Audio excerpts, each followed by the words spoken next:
salaam guys maa leen di nuyu bu baax a baax di leen bëggee di leen jox seen wàccuwaay di leen nuyu ci baatu asalaamaaleykum wa rahmatullahi taala wa barakaatu. di am yaakaar ne que yéen ñëpp yéen a ngi ci jàmm bu baax a baax di leen nuyu bu baax a baax les fans de foot tey moom incha allah on va virer de 180 degrés voilà dañuy dem de l'autre côté incha allahu rabbi fekki le terrain vert tey moom wax dëgg yàlla PSG kese la ñuy waxtaanee.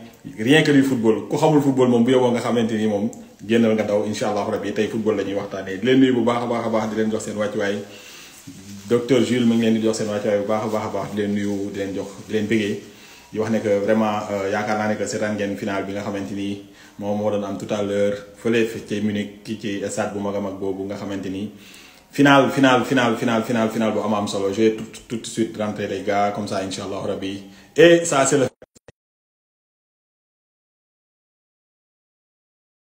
baax a baax Assane Cissé seexu yàlla bi maa ngi lay kontaanee barki démb gis naa live bi mu tuddee man ak madame Diop nee na kontaane bu baax a baax am na benn parisien bu def signe ñu jëli ko xool ba xam lan lay wax ak ñun ak nu mu dundee victoire bi mais docteur Gilles en action mais ça yow man pour man lamp yi dafa war a tàkk vous êtes en éclat là-bas wala mais déggoo bruit bi xanaa donc instant bii nii Paris moom fi mu toll nii xam naa fu waay sànni baatu mu toj actuellement nii fi mu toll nii moom Paris moom c'est la fête ce soir. Non, c'est la fête. Aujourd'hui, c'est la fête. Et puis, ça sera la fête. Et puis, c'est mérité. En plus, vraiment, c'est mérité. Ah oui, ça a amplement mérité. Finalement, non, rien que leur parcours durant toute la Ligue des Champions.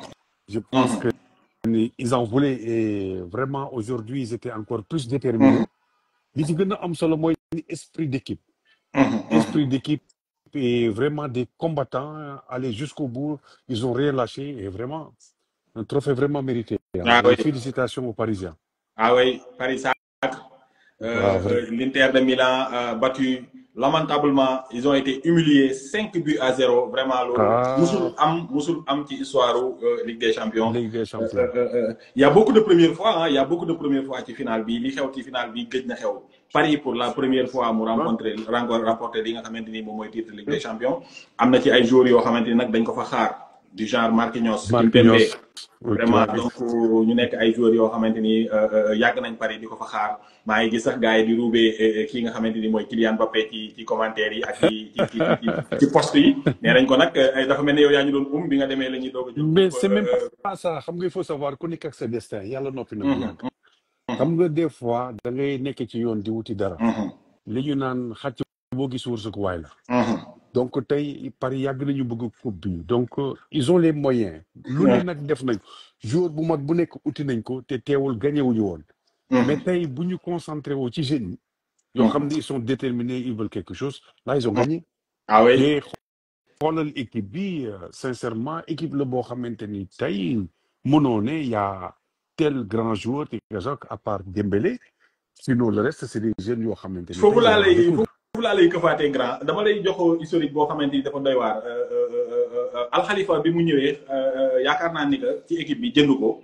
li mu def mooy dafa yaakaaroon ne que dem jëli ay grands joueurs moom mooy gagnal kii bi. Messi est passé par là-bas il faut le rappeler Neymar est passé par là-bas il faut rappeler que aussi tamit Mbappé était là-bas donc jëli woon na ay nit yu bëree ay stars mondiales yoo xamante ni maanaam fi ñu jógee dañ ko doon def feu et flamme ñëw mais gis nga heure bi ko yàlla dogal dem bi nga xamante ni équipe bi mënuloo am benn star boo xamante ni kii da nga naan ko da nga koy lim ci podium bi pour le ballon d'or mu doog a jël li nga xamante ni moom mooy Ligue des Champions juste pour dire que ne c'est le collectif qui gagne et non les merci esprit d'équipe travail d'équipe et voilà collectif bu baax fu mu am mën nga am yaakaar te Paris boo xoolee ces derniers temps vraiment c'est un collectif bi da ngay xam ni ils ont bien travaillé quoi.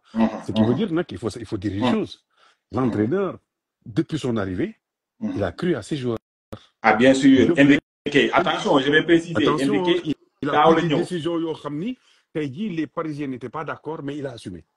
tey jii l'histoire lui a donné raison comme quoi que ni tey il a pris de bonnes décisions. Ah mais bien sûr.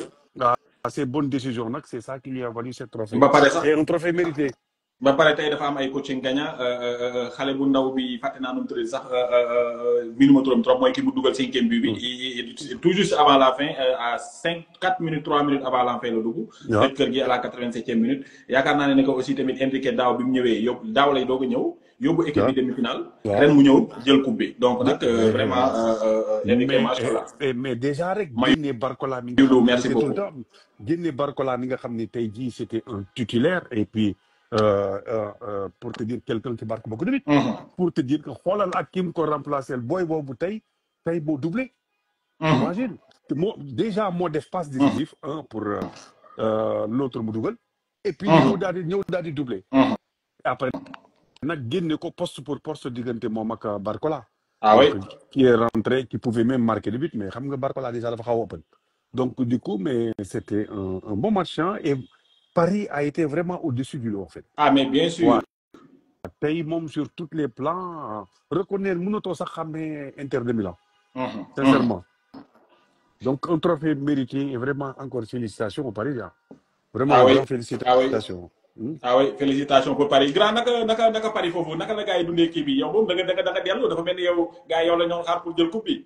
waaw xam nga déjà man dama ñëw indaale naaj bi parce que man maa ngi ñëw depuis démb ci suba donc dama ñëw mari dem gis nga ce week-end Paris il fait beau entre 28 degrés et c'est un temps vraiment agréable avec le soleil Ah oui. tu vois machallah mais tey final bi gars yi ko doon préparé tey biir Paris pour te dire que ni les Champs-Élysées tout est bloqué donc pour te dire que ni pour préparer la fête donc Paris yooyu gëmoon nañ ne te bii am nañ chance pour gagner coupe bi donc ils ont fait le nécessaire ils vont investir vraiment yàlla jox leen coupe bi mais vraiment machallah et Paris en avait besoin Ah oui. Paris en avait besoin je pense que ni lii dina tax encore football saison prochaine dina gën a neex et puis dina relever waat championnat bi tuuti parce que à cause de cette trophée pour te dire que ni les choses ont changé c'est Ah oui. vraiment c'est une bonne chose pour Paris c'est une superbe chose mu nekk waaw loo xamante ni yaakaar naa ne ni que dina defaraat li nga xamante ni moom mooy club bi y a des joueurs yoo xamante ni peut-être que ils vont partir en retraite parce que aussi tamit am na ñu fa yàgg trop mais équipe jeune bi nga xamante ni Enrique indi na ko yaakaar naa ne que ci li lay basé wu ci ossature bi mu am nii ci lay basé wu pour nag yaakaar naa ne bâtir li nga xamante ni moom mooy avenir bi il a une bonne équipe ah mais bien sûr il faut a une noter bonne aussi tamit équipe basée sur vraiment un jeu collectif et vraiment il y a rien à dire il y a rien à dire waaw rien à dire rien à dire dernier mot le parisien bu ko defee ñu ñamal gars yëpp live sama loo lay doon Dave Lamb Diaspora le connaisseur du foot mi ngi ñëw incha allahu rabi wax ñu nan la gisee final bi gars yëpp Dave la ñuy xaar voilà Dave la ñuy xaar pour mu ñëw nag wax lan mooy xalaatam ci li nga xamante ni moom mooy final bi quoi incha allahu rabi donc nag encore une fois di wax ne que live football la tey duñu waxtaanee lenn lu football Paris sacre Inter a été humilié par le Paris Saint-Germain musuma ko fàttali ko ci histoire du football 5-0 ci finale Ligue des Champions je pense que c'est pour une première fois Paris Saint-Germain jël li nga xamante ni moom mooy comment dirais-je Ligue des Champions voilà donc pas mal de première fois gis naa ne que stade de France je pense bien wala boobu Parc des Princes était plein je pense bien que supporters yi dañoo demoon foofu ñu am fa écran géant le Parisien ton dernier mot bon c'est juste pour dire félicitations encore aux Parisiens à tous les Parisiens d'abord Parisiens et Parisiennes et que la fête est belle donc là c'est la place à la fête donc ce soir ça va chauffer à Paris ah oui ça va chauffer tey xam naa ne Paris kenn du nelaw Paris kenn du nelaw tey donc gëm naa ne que ça sera la fête doyen Ali Ndiaye en tout cas bon retour ñu ngi nuyu famille bi yëpp xam nga petit Ali yi ñu ngi koy nuyu bu baax a baax di ko wax ne jëndal ko maye bu bees tax bàyyi ko mu dem Zembere ji nag 5-0 moom looy caaxaan te moom Paris voilà. donc tout le monde connaît la merci beaucoup doyen. jàmm ak salaam ci yow. voilà non mais quoi qu'on puisse dire l'équipe parisienne elle est jeune mais am na ci ay quelques pas yoo xamante ni Marquinhos mi tey jii nii donc li ko fi desewaat xam naa ne boo moytuwul dootul bëreeti Kimpembe gis nga ne que vraiment moom tamit mi ngi magala donc nag ossature bi jeune na donc nag li ngay def rek mooy accompagner leen ak quelques durs yoo xamante ni da lay leer ne que vraiment dinañ mën a tenir donc képp koo xamante ni bëgg ngaa sànni kàddu rek Sénégal Riscov ñu ngi lay nuyu bu baax a baax ñu jëli suñu waa ji le connaisseur Alaaji Dave Lamb Diaspora moom tamit bu ñëw donc nag yaakaar naa ne tey waa mais kii kan la le Sénégal Riscov waaw mais docteur maa lay ziar ba ñaa la gis gain waaye fii la ëppee bro maa lay ziar bu baax gain waaw yàlla nagu ziar ko coono yi temps yi da ngaa raar waaye gis nga rek raar rek xam nga yaa ma gën a xam quoi naka use ba waaw ñu ngi nii rek di tàng ka sedd rek docteur Mamadou rek. jëlal sa maa ngi temps nuyu bu Dave baax. le connaisseur du football nga ñëw jàngal ñu football Dave. non tey laaj toj match bi. non tey tey xoolaat toj match bi beneen affaire la xam naa ne séance finale bi lettre par lettre. tey da nga xam ne football la ko xam Sénégal Rosco maa ngi lay nuyu. maa lay ziar bu baax. dégg mais naka. mais nice lépp cool. jaajëf jaajëf. mais Sénégal Rosco noo gisee finale bi. waaw man xam nga rek alhamdulilah xam nga man moom depuis 95 ba léegi maa ngi supporté Paris quoi. yàggoon waaw billahi yàggoon rêve lii quoi wallahi. tey moom mu ngi mel ni Sénégal moo jël coupe d'Afrique bi quoi billahi. en tant que supporter quoi en tant que supporter waxuma supporter boo xam ni ça fait 2 ans muy supporter Paris quoi mais boo xam ni dafa yàgg supporter Paris quoi. xam nga ñu yàgg galérer quoi gars yi di ñu remontada gars yi di ñu tooñ lu nekk. ñu muñ rek quoi. xam nga rek lii moom preuve la quoi lu ku muñ rek muñ quoi. et puis c'est une suite logique. L'année dernière demi-finale et cette année-ci vous êtes finaliste et puis vous avez gagné la coupe. effectivement loo gis rek patience la quoi mais moom ku may féliciter rek mooy Luis Enrique quoi. parce que xam nga au début il a été critiqué quoi. xam nga ba dëgg yàlla journaliste français yi ñëpp a ko doon critiqué. naan kii lu muy def. xam nga kii soit tactique am yi kenn xamul lan la affaire yi noonu xam nga. gars yi ku nekk di ko critiquer mais à la fin xam nga il a eu raison quoi macha allah. Wally Papito yaa ngi ci biir yow xaaral ma ñëw jël la léegi Dave Lamb diaspora ñu ngi lay nuyu bu baax il faut noter aussi que comment dirais-je daaw Dortmund moom moo éliminé ki nga xamante ni moom mooy Paris Saint-Germain en demi-finale dem rejoindre le Real de Madrid en finale Real Madrid gagné ko man nag du man biri dawul caw la ah lu leer laa lay wax blanc comme toujours ba pare nag waxtaan ci deret pour te dire que ne tout ça la Real Madrid l'Inter de Madrid a perdu man tey jii Inter laa faraloon parce que dama doon wàlle bañe mais vraiment Inter moom même bu ñu leen gagné woon 10-0 kontaan naa ndax ñoo ma éliminé ki nga xamante ni moom mooy le FC Barcelone donc nag man je suis satisfait maa ngi leen di nuyu bu baax a baax Dave Lamb diaspora Wally Papito ñu ngi leen nuyu bu baax yaa ngi ci biir yaakaar naa ne tey dañoo war a waxtaanee football Dave lan ngay nuyoo gars yi ci finale Ligue des Champions bi.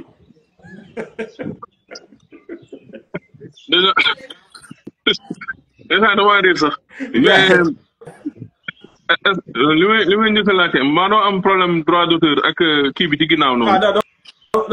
dama ko flouté quoi doo mën a dina feeñ. ok alors maa ngi nuyu ñi nekk ci panel bi yëpp ah. ñoom lay fay grand Dave. voilà Wally c'est mon ami sénégalais bu soxla day daw live bi mais ça fait plaisir. man nag du ma yàgg ah damay am beneen analyse boo nga xamante ne c'est pas un fan de foot. mais kenn kuy ci man la wala. non am na kuy graissé ñu xaar ma tëj. ok c'est bon yéen a ngi may dégg ah ok. alors man première chose bu ma déjà di féliciter Paris parce que j'ai demandé à docteur après mu ne ma ñoom c'est la première fois ñuy jël coupe. et puis c'est la première fois aussi ñu am score bu toll nii. moi j'étais avec un ami au téléphone sax bi may wax naan moom il est de genre Marseille lay supporter. mais mi ngi mën a gars yi ñu ngi bëgg a rey fu mu toll nii tu vois. di ko nuyu bu baax a baax Xaadim xam nga di ko bëgg. beneen bi ci topp aussi dama ci am ñaari jàngata ci dëkk bi mooy sport xaalis moo koy def. gars yi fermez les micros s'il vous plaît. je sais pas ndax sama micro baax na alors li ma ci parce que temps yii yëgul naa ni dañ ko jaay naari Paris c'est ça non voilà sport xaalis moo koy def sport tamit du individualité parce que les gens pensaient que ni il faut que nga am un Mbappé je pense que Neymar il était là-bas tu vois ce que je veux dire c'est pas ça qui fait forcément la force d'une équipe quoi je pense que ñi jot a jógee Paris ak ñi fi nekk actuellement ils sont moins connus que ñoom Neymar ñoom Mbappé et pourtant ils ont fait l'affaire. Absolument. Voilà, exactement. Moi, je me suis un peu renseigné. Après, j'ai vu que le nouveau entraîneur Iglesias, comme Enrique, quelque chose comme ça. Luis Enrique, c'est un Espagnol. Voilà. Donc, en fait, le temps de parcours. C'est-à-dire que Paris, donne 9 km en moyenne par attaquant. Légui, c'est monté jusqu'à 11 à 13 km.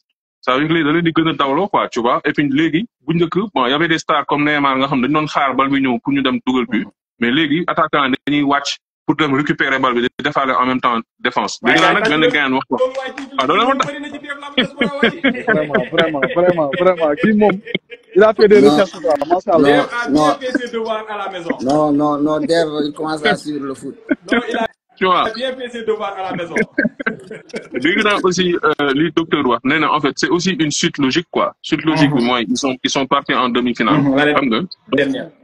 exactement l'année dernière donc suñu ñëwaatee année bii nii c'est sûr qu'ils vont faire un effort supplémentaire pour jëli ko leneen li ci topp mooy en fait souvent les gens ils ont le complexe des gros noms football aussi il y a de gros noms il y a le Real soo nee Real da ngay tiit soo nee Barcelone dañuy tiit tu vois mais le fait que je pense benn ñu changer entraîneur deuxièmement le club a beaucoup plus d'argent à cause des Qataris ak naar yi xam nga ñoom dañoo mën a dugal kii bi ñu changer seen système de jeu moom moo leen may nga dem ba final nga dugal un 5-0 quand même il faut le faire quoi tu vois beneen contexte bi aussi mooy ñoom France actuellement dañu nekk ci benn genre seen climat social ça va pas du tout waaw barki dem seen président bi jabaram da ko mbaj fii ci biir avion bi loolu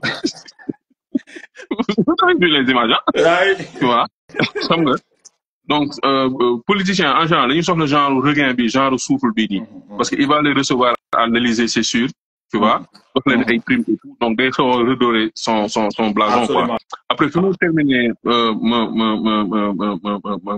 ma wàcc mooy sport kenn moomu en fait c'est juste les plus performants qui vont s'en sortir bien sûr loolu xam naa du tey moom dama waxi làmb quoi non tey kay xam nga sport en fait tu performes et tu as ça je me rappelle quand j'étais gamin je pense que ni l'Olympique de Marseille gagné woon nañ fi Champions League bi si je me trompe pas amoon na benn Ivoirien bu nekkoon ci équipe bi à l'époque j'ai oublié absolument mais voilà ils avaient réussi ça après aussi lii tamit dina jàppale les autres clubs français nu mu leen di jàppale mooy dinañ leen gëmloo ni y a plus de complexe d'équipe quoi tu vois voilà ils vont da ngay cravacher pour am et puis bon vraiment loolu laa bëggoon wax balaa may wax lu ëpp fii tu vois parce que je pas regardé le match en tout cas jusqu'ici vraiment tu as été super vraiment li nga wax ni résumé na lépp sport en général activité moom la activité la boo xamante ni volonté daf ci jiitu d'abord comme ni nga ko waxee jeunesse bokk ci moyens aussi tamit bokk ci et ils ont tous réuni lépp la ñu réunir pour am résultat bi ñu am tey il faut le dire Paris du début jusqu'à la fin de la première à la 90e minute pile bi nga xamante ni ci la arbitre bi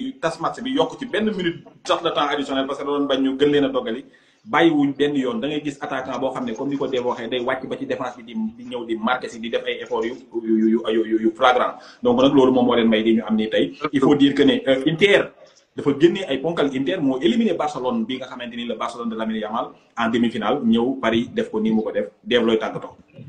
li may tàggatoo laajte la ndax am na Sénégalais ñuy évoluer au niveau de Paris c'est déjà une question.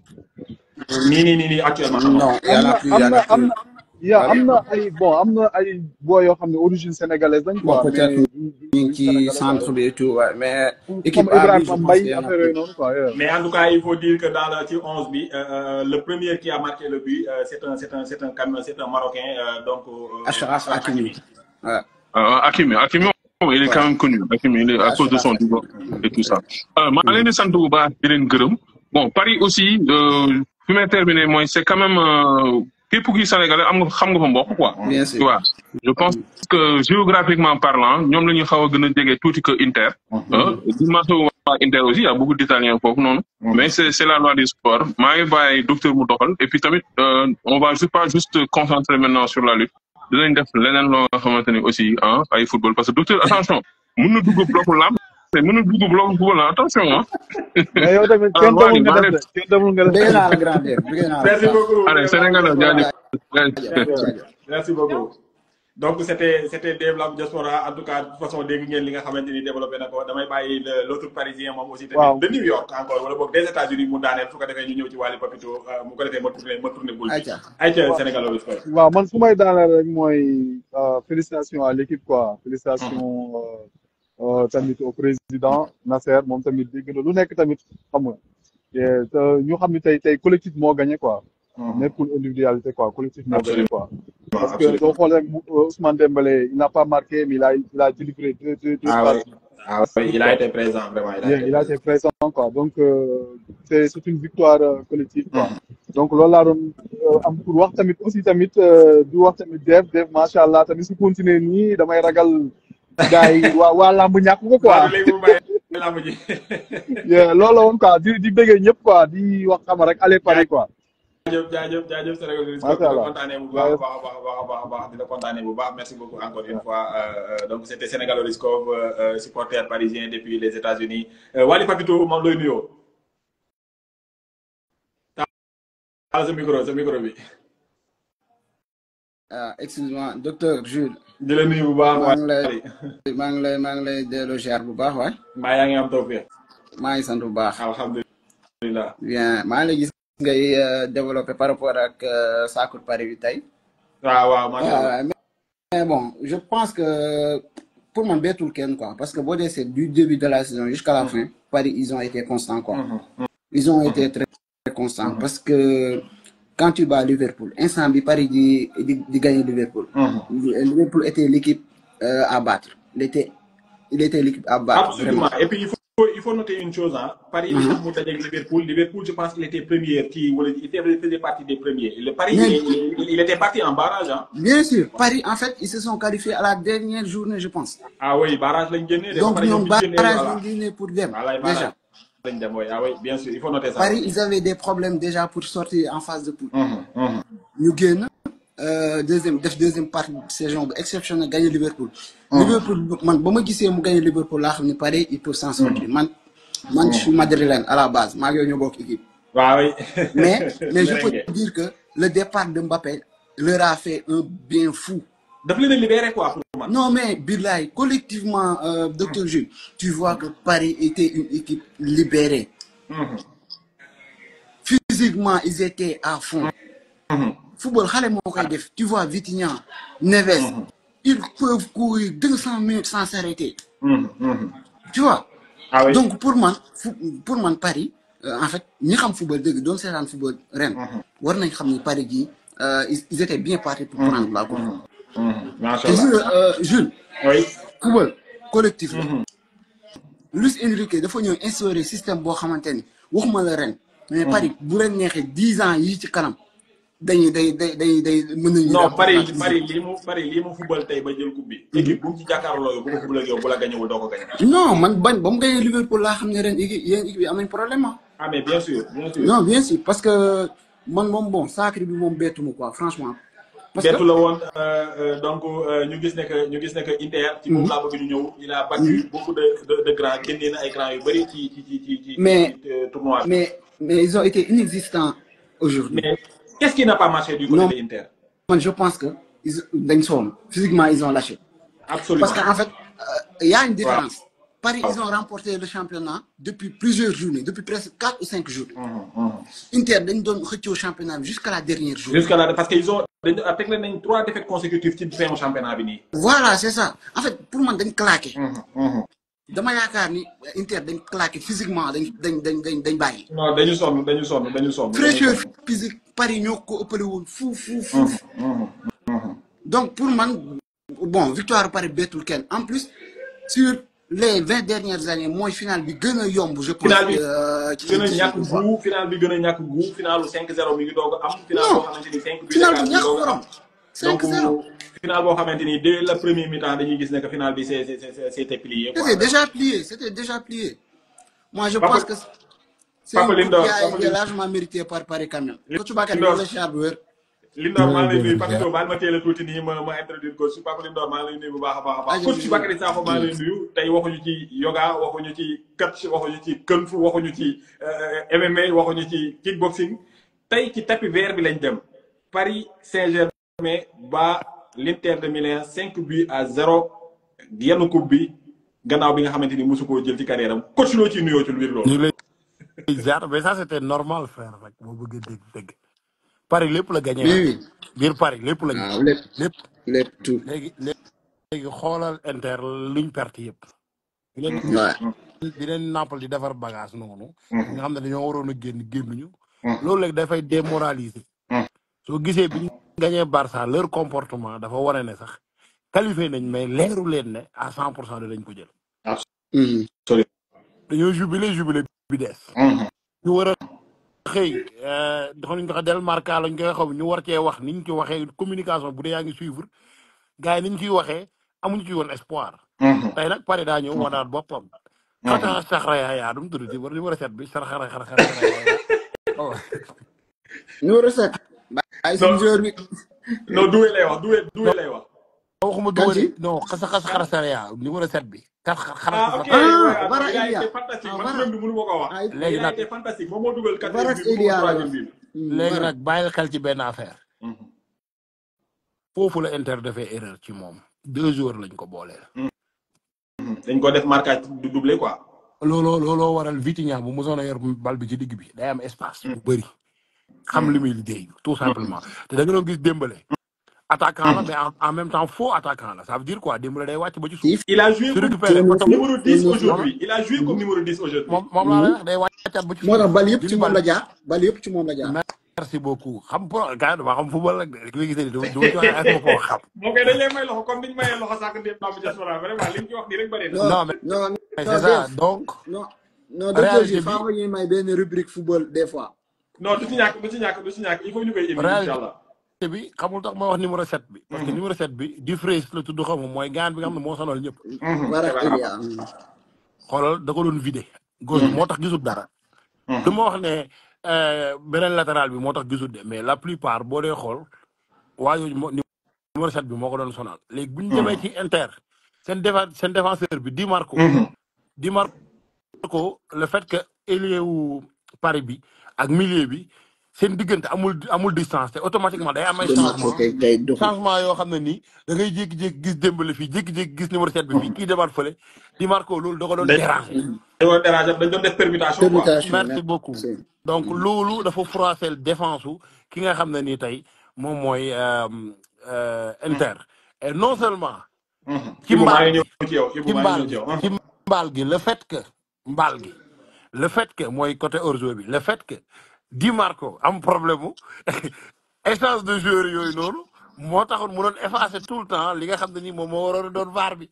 est-ce que sentiroo ci équipe bu Inter bi un peu de la fatigue ak vieillissante. non mais ça si on le dit c'est comme si non mais est-ce que xam nga non bu ñu ko waxee dëgg te yàlla tax. fatigue Paris dafa jouer bu posé. maanaam c'était même pas intense. c'était tout le temps intense bu ñu dépassé milieu bi. finalement demi-camp la mujjee doon mais bu fekkee ne défense bi dañuy fees dell ci kii bi da ngay gis ne Paris day jéem a retourné waat pour génne leen mais gars yi nag dama naan entraîneur bi foofu nag mooy cuune Inzaghi mooy rek Inzaghi bi xaw ma magam mooy rek Inzaghi il a été cuune à ce moment là boo xoolee deuxième mi-temps bi li ñu commencé woon def loolu la ñu waroon njëkk a démarrer. Absolument. il fallait se prendre du plaisir. dama gis ne Inter n'a pas pris du plaisir.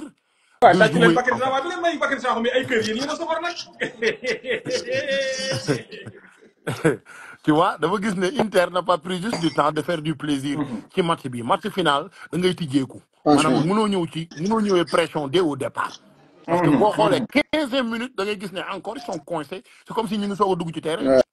Donc, merci beaucoup Ngoné. Donc tu as vu moyenne d'âge de 25 ans avec moyenne d'âge de 30 ans. C'est même pas pareil. 35 ans, donc la jeunesse a fait la différence. Oui, c'est un joueur bobu c'est un défenseur bi am 37 ans. Mom moy ki rayon Barça kéro ki dugulon dernier but bi. Nak dañ ko ray yu metti. Boy dañ ko vidé. mais nag man Paris lu tax ma supporté ko benn boy la boy bi xaw niroo Kipembe ki mujjee dugg la di fo rek lu waree dugal dóor ci côté. Effectivement. Barcola. Barcola. kooku mooy sama joueur. kooku moom warul bokk ci fête bi xamul dara lim rate kenn non xamul lu tax. non il est fort au moins moom saa bu dëggee bal au moins 2 jours danañ ko topp. saa bu laalee bal. il n'a pas été efficace aujourd'hui quoi. oui mais moo def passe difficile bi non mais il est percutant mais gis naa efficace quoi. il est percutant bravo. donc daal. coach ma ngi di ziar ñu bàyyi la nga tàggatoo jërëjëf. jaajëf coach. ñu ngi leen di ziar bu baax. jaajëf ne leen rek. maa ngi suivre football. mais final ba final laay. coach yaa wóor. maanaam ko demul final doo ko seetaan. déedéet xalaatuma ko. jaajëf docteur ñu ngi lay ziar bu baax. di kontaan te bu wér jàmbaar yow ndaanaan nga yow xam naa ne yéen yii jul nag yi dafa am solo. non am na solo kay. des fois nga def yii des fois nga jël basket di xam nga da ciy baax. lamb finalement da ngay dox sax lamb sa bopp bi. non aujourd'hui moom j'y tenais dama ne woon final bi moom tey il faut ma may amateur de foot yi parce que ñii seetaan lamb ñuy seetaan football donte nag lamb moo ñu ëppal buzz mais il faut tamit ñuy waxtaan ci football tuuti quand même. mais oui man je suis d'accord. en tout cas dina remercier bu baax merci. jaajëf. Ibou monsieur le waaw juge xaaral ñu yéegalaale juge d'instruction moom aussi tamit connaisseur la Waly Papito donc tey c'est la jeunesse qui a fait la différence ci kaw li nga xamante ni moom mooy l'expérience de l'Inter de Milan bi nga xamante ni soox nañ waa compris ni soox nañ ba ak bi nga xamante ni moom mooy final waaye nag une finale ne se joue pas ça se gagne et le Paris voilà a gagné la finale Ibou maa ngi lay nuyu docteur maa lay ziar bu wér a wér ziar sa invité ma fekk waaw ñu ngi ziar Waly Papito lay nuyu bu baax maa ngi lay fay bu baax Ibou voilà léegi ñu bàyyi Waly Papito mu tàggatoo waale ma bañ ko fee teelu yàgg bu ko defee gars yeneen gars yi aussi tamit ñam ma bàyyi juge d'instruction Waly loolu ngay mujjee wax ci final bi ak ci concept bi voilà docteur Jules man je pense que Inter li tax ñu perdre final bi lenn kese la en dessous fraîcheur physique bi ñu manqué je pense que une équipe qui est très défensif bu naree ñëw ci final ñëw rek yebbi boppam jouer offensivement day am problème moo tax ba ko Paris mené 1-0 2-0 ñu am problème pour réagir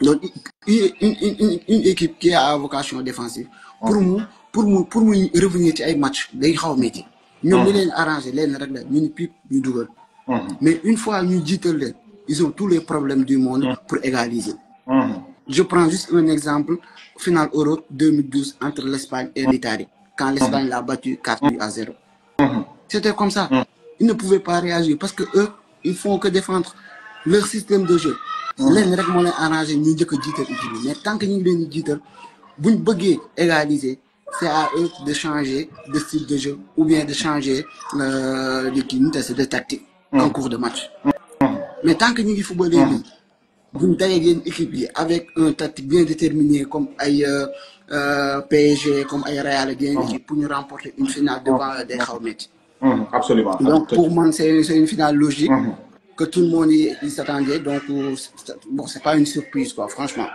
voilà ouais. Et comme li ma wax sànq football xale donc absolument. Même pour les années à venir ça va être très difficile à les stopper les Parisiens man à la base sur Marseille man à la base sur Marseille j'habite à Marseille ok mais fii tey dëkk nee na saraw ñëpp tëdd nañ oui parce que il faut noter que Marseille ak Paris ay rival ça il s'attendait à la défaite voilà de Paris donc voilà c'est ça oui en tout cas Paris a gagné et comme le dit Waly la logique a été respectée Waly Papito baax di ko remercier jaajëf merci docteur Jules merci ñoo ngi ci suuf jaajëf en tout cas merci Ibou monsieur le juge ñu ngi lay nuyu bu baax a baax l'expérience face à la jeunesse et puis aujourd'hui la jeunesse a terrain expérience flagramment 5-0 lu musul am ci finale Ligue des Champions Paris pour la première fois remporte la Ligue des Champions en tout cas vraiment di leen féliciter bu baax a baax monsieur le juge connaisseur nga ci football yaa ngi seetaan football tuuti naka nga dundee finale bi macha Allah docteur bon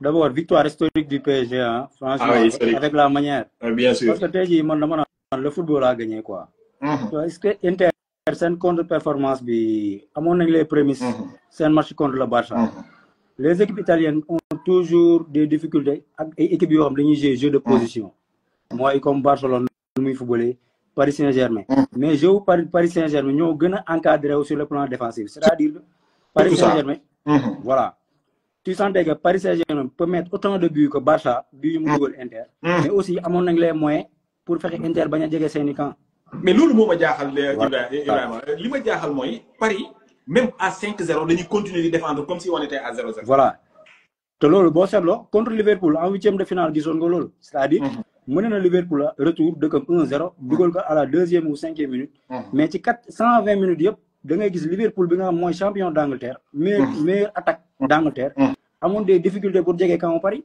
nga gisoon loolu tamit contre équipe yu mel ni Arsenal c'est-à-dire da ngay gis Luis Enrique am na tamit prouesse offensive d'accord ci résultat bi mais tamit gisuñu wala ñu bëri duñu rendre compte que Paris dafa évoluer sur le plan défensif depuis mois de janvier. Mohamed Paris n'inquiète pas maa ngi ñëw jël la de xam naa instant yi sa xol bi seet na balaa laay bee jeex il faut ma ñëw foofu noonu jël la nga wax ma instant bii ni loo yëg quoi ginnaaw bi ñu moom c'est un frère il est footballeur donc nag mu ngi nii doog a jógee université doog a ñëw waaw donc nag ma laaj ko ba xam moom nan la kontaan na ci victoire bu Paris bi wala dafay mer parce que moom équipe am ki nga xamante ni moom mooy Inter moom moo ko éliminé dina ñëw ci moom ci kanam Ibou yaa ngi ko am solo mais da ngay gis Paris depuis mois de janvier dañoo évoluer sur le plan défensif te loolu mérite entraîneur bi parce que tey jii équipe bu mel ni Paris Saint-Germain da nga doon seet depuis année yi passé dañ doon accumuler ay star yu mel ni Mbappé Messi Neymar te da ngay gis ni star yooyu noonu tey booy accumuler star nga am équipe boo xamante ne au minimum am na 3 stars yoo xamante ne défensivement du ñu andi apport.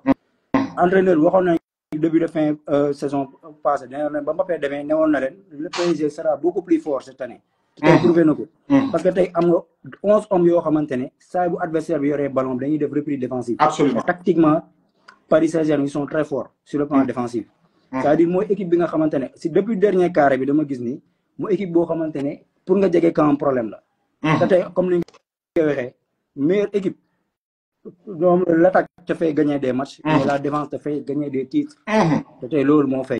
macha allah Paris Saint-Germain da ngay gis durant match bi yëpp Inter dafa amoon des problèmes pour jege camp lu si jëm nag Inter.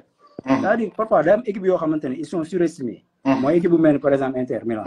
gis nga Inter ba ko Barcelone duggee le 6 buts la analyse yu bëri waroon xam ni au minimum dina jëlee bi yu bëri contre Paris Saint-Germain. absolument parce que tey jii demi-finale coupe d'Italie contre Milan c'est 3-0 yooyu mu jël. ak dernier mois bii ñuy encaissé yu bëri waroon loolu ay prémices la woon ci Inter Milan. du mën a tenir contre Paris Saint-Germain. parce que football bi ñuy football nii football catenaccio bii nii. dafa xaw a c'est un peu révolu quoi ci football contemporain.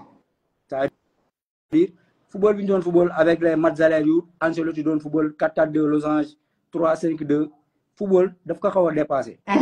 même boo xoolee entraîneur italien Mancini en 2021 ba muy jël Euro football ak genre disposition. absolument 4-3-3 la doon football di prôner football offensif. absolument mais joueur Inter da ngay gis ni bu dee moom moo la jiit football bu muy football c'est un peu à l'Atlético Madrid bu dee ñoom ñoo la jiital mën nañ la mettre en difficulté. mais bu dee yow yaa leen njëkk a jugal ñu war a jëli score bi. te loolu lañ seetlu ci seen diggante ak Barça à chaque fois rek ñoom dañuy nekk ci kanam Barça di dabu mais à chaque fois boo xoolee bi leen voilà donc loolu lañ seetlu quoi vraiment.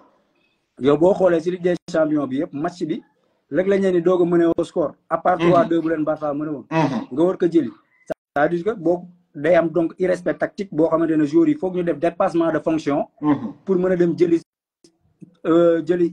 score bi te boo xoolee les entraîneur italiens yi gëmuñu dépassement de fonction ñoom football disciplinaire ku nekk rôle bu ñu la sant nga doxal ko ci match bi moo tax pour nga gis des équipes italiennes dajeek une équipe offensive dem jëli ko day nekk problème. macha allah Ibou kontaan naa yaakaar naa ne mag yéen ñaar laay terminer live bi Mohamed c'est un petit frère mi ngi fee ci salle bi toog dugg mu ngi doog a jógee université nii wàcc ñëw Mohamed université nan ngeen dundee final bi. dina newul woon finalu dara. lu tax nga ne nekkul woon finalu dara. final boo Paris da ko mën 3 fois la ko Paris mën. mais yéen lan ma jaaxal xam nga lu ma jaaxal muy sama problème ba nekk sama problème man Inter de Milan bii nan la mën a def ba gagner Barça. waaw loolu mooy ña manque de maturité rek Barça dafa manque de maturité ci lu bari genre ñun dañuy jël bii facilement te loolu du yoon. équipe dëgg warul jël comme bii ñun niñ koy jëlee. fa yomb yow imagine toi Inter gi défendre lay def bu amee contre jéem ko exploiter bu ko amul day ñëw taxawaa ci camp mais Barça moom dafa xaw a naïf côté boobu moom pour mu jël bi day yomb te dugal yomb na ko nit nag boo bu la dugal yombee da ngay jéem a conserver say camp waaw mais nag booy xool tamit nag suñu défenseurs yi aussi tamit dafa bëri ñi nga xamante ay xale lañ. loolu tamit da ciy joué ci lu bëri moo tax gisoo Paris boo xoolee ñoom seen ginnaaw bi am nañ ay Marquinhos. ñooñu nga xamante ni c'est des gens yoo xamante yàgg nañ ci football. du coup pour nga jéem leen a pour nga déstabiliser leen du yomb quoi. contrairement à Barça ay Koubarsi nga fay fekk. ak ay boy rek a fa nekk ay boy rek.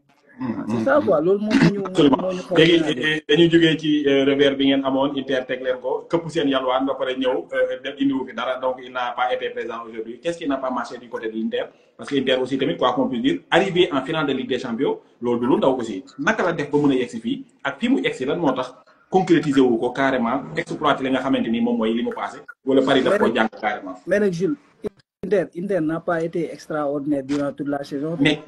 nan la doon def bay gagné ponkali Inter boo xoolee li muy joué ci saison bi yëpp loolu la ñëw rek du joué. contrairement tey jii nii Inter mu ngi doog a am équipe boo xamante ni équipe dëgg la équipe bu ko maanaam équipe bu ko ëpp doole la dajal tey maanaam Inter andiwul dara loo xamante ni tey ci Ligue des Champions lu extraordinaire loo xam da ngay toog xam ne Inter mi mën na tenir équipe bu mag mën na ko tenir en échec. Inter amul loolu. Inter kenn gëmul woon ne tey jii nii mën na éliminer Barça comprendre Paris dafa nekkoon ci benn lancé boo xamante ni lancé bu normal la tey jii nii man bettu ma woon quoi match bi ak ni mu demee nii man bettu ma man match bi dafa daw tuuti après mooy loolu quoi kiyatuma sax konteetuma ci match parce que dama xam ne Inter mii Paris da koy wàccee ci lu yomb xoolal bii académie lañ leen dugal ay teg bal bi joué fi bal bi war a jaar lay jaar dugal leen ñoom li ñu doon def contre Barça loolu lañ bëggoon def contre Paris nag dañoo am coach boo xamante ne seen coach bi dafa yàgg ci milieu bi xam na bu baax a baax dafa am maturité du coup nag léegi ñoom pour ñu exploiter loolu du yomb léegi nag Barça problème bi nag contrairement ak Paris ñoom seen défense bi dañoo am ay mag quoi ñun nag amuñ benn mag absolument côté gauche côté droite bi amuñ benn mag ñun ay booy rek fa nekk loolu nag daf ñu gën a sonal quoi yéen ñaar Ibou sa dernier mot ci final bi comme ça bëgg naa ñu exploiter benn dernier thème mooy l'absence de Sadio Mané en sélection de l'équipe nationale gis nañ ne que dañ ko répondre donc Ibou sa dernier mot ci final bi ak Mohamed sa dernier mot ci final bi su ko defee ñu ñëw ci Sadio tey jii final bi da ngay gis ni Inter depuis le début du coup d'envoi bi da ngay gis dañoo amoon du mal à répondre ci contre pressing bu Paris bi da ngay xool Inter ba bi def sortie de balle da ngay gis Ousmane Dembélé da doon reculer en faux Désiré Doué ak Crava dañuy dem serrer des deux axes centraux te Inter défense à 3 légers ça veut dire les pistons ñooy jouer c'est-à-dire dañuy dézonner au milieu de terrain pour permettre Lautaro Martinez ou Thuram mën a réceptionner bal bi écarté ci côté yi léegi da ngay xool Luis Enrique dafa densifier milieu de terrain bi bloqué des deux pistons léegi nag Inter nag foofu nag lañ amoon problème pour andi du répondant pour sortie de balle bi léegi saa bu Paris Saint-Germain déclenché contre pressing Inter dañuy am sax du mal à def 3 passes pour libérer pour mën a circuler léegi su ma la déggee bu baax a baax Paris dafa mel ni dañoo jàng Inter ci liñ football ak Barcelone après ñu ñëw contrer loolu tey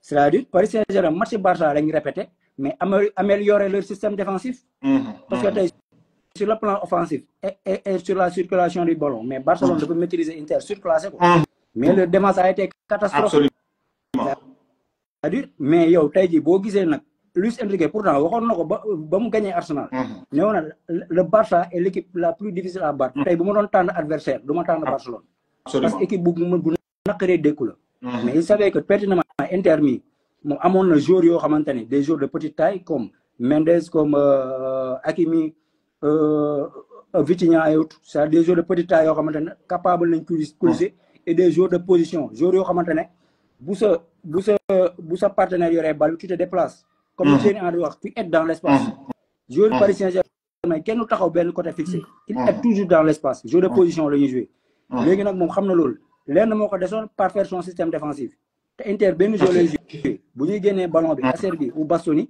dañuy avancer nu mu tuddati Barella ak Mkhitaryan kenn def un faux appel ñu jouer comme appui ci Thuram wala Lautaro Martinez ñoom ñaar kenn day ñëw rek écarté ci côté benn piston yi Inter du jeu 4 passes loolu lay joué yëpp sakat piston yi dañu teel a fàtt ci kaw quoi dañoo def pressing boo fàtt leen ci kaw teel a récupérer bal bi te bu ñu yoree ñoom construire quoi sortie de balle bi lañ gêné boo xoolee Inter Milan jusqu'à l'heure de jeu ils avaient un problème pour génne au milieu de terrain dañ doon balancer bal yi rek absolument te yooyu boo balancer ballon bi Lautaro Martinez bloqué nañ Thuram Lautaro Martinez c'est pas un grand jour de déviation tey Pacho day ñëw rek gêné ko ñu récupérer balle par Donnarumma Paris Saint-Germain commencé dérouler ballon je me demande quelle était la position de Luniam Thuram le français qui a son fils qui joue contre le Paris Saint-Germain et qui était dans l'équipe de l'Inter Thuram tey position xam lu war Luniam Thuram amoon problème c'est-à-dire Inzaghi dafa nekk ci logique bu mu nekk depuis 3 ans c'est-à-dire mais Lukaku rôle bu mu doon jouer loolu la Thuram di jouer joueur d'appui la c'est-à-dire moom soxlawuñ ko pour mu dugal ay but c'est-à-dire c'est un pion essentiel sur le système de jeu de l'Inter joueur d'appui la boo xamante ne day permettre à ce que Barella wala Lautaro Martinez mën a écarter rapidement sur les pistons ñoo ñëw def centre te tey ñoom lañ bloqué d'abord premier rideau bi lañ bloqué le sorte de balle à travers Pavard ak Bastoni ak Acerbi deuxième rideau bi bal bi nga xamante ne moom moo war a ñëw ci Thuram ñu masqué Thuram pour obliger leen ñu jouer jeu long sur mais est-ce que vous avez vu la tête de Acerbi à la fin de la match du moins est-ce que Acerbi maanaam kooku est-ce que âge bi mu am actuellement nii attanoon na rythme match bu toll nii non parce que Acerbi un jour de 37 ans Paris Saint-Germain tegal la un rythme d'enfer finale de Ligue des Champions de la première à la 90e minute teggi wuñu tànk non man ba ma xàmmee ba léegi maa ngi doo gis benn finale de Ligue des Champions ñu surclassé équipe depuis Barcelone Manchester United 2011 te boobu sax am na un moment donné boo xamante ne Manchester andi woon na du répondant ba égaliser mais c'est une fessée. Absolument. C'est finale de Ligue des Champions. Humiliation, vraiment. Donc, ça ko xam football. Ouais. Ah, et machallah, c'est un connaisseur, ça c'est le juge d'instruction. Attention, vous devez faire que l'ambre est développé. Donc, machallah, ça se voit qu'il est sur le football. Pour moi, mon autre frère de l'autre côté. Voilà. Mon autre frère de l'autre côté qui me dit qu'il xam le football. Donc, Mohamed, ma baye aussi tenir cette dernier mot du final bi ginaaw ubu ñu ñëw nak au niveau national. Waaw man pour man mom la logique a été respectée.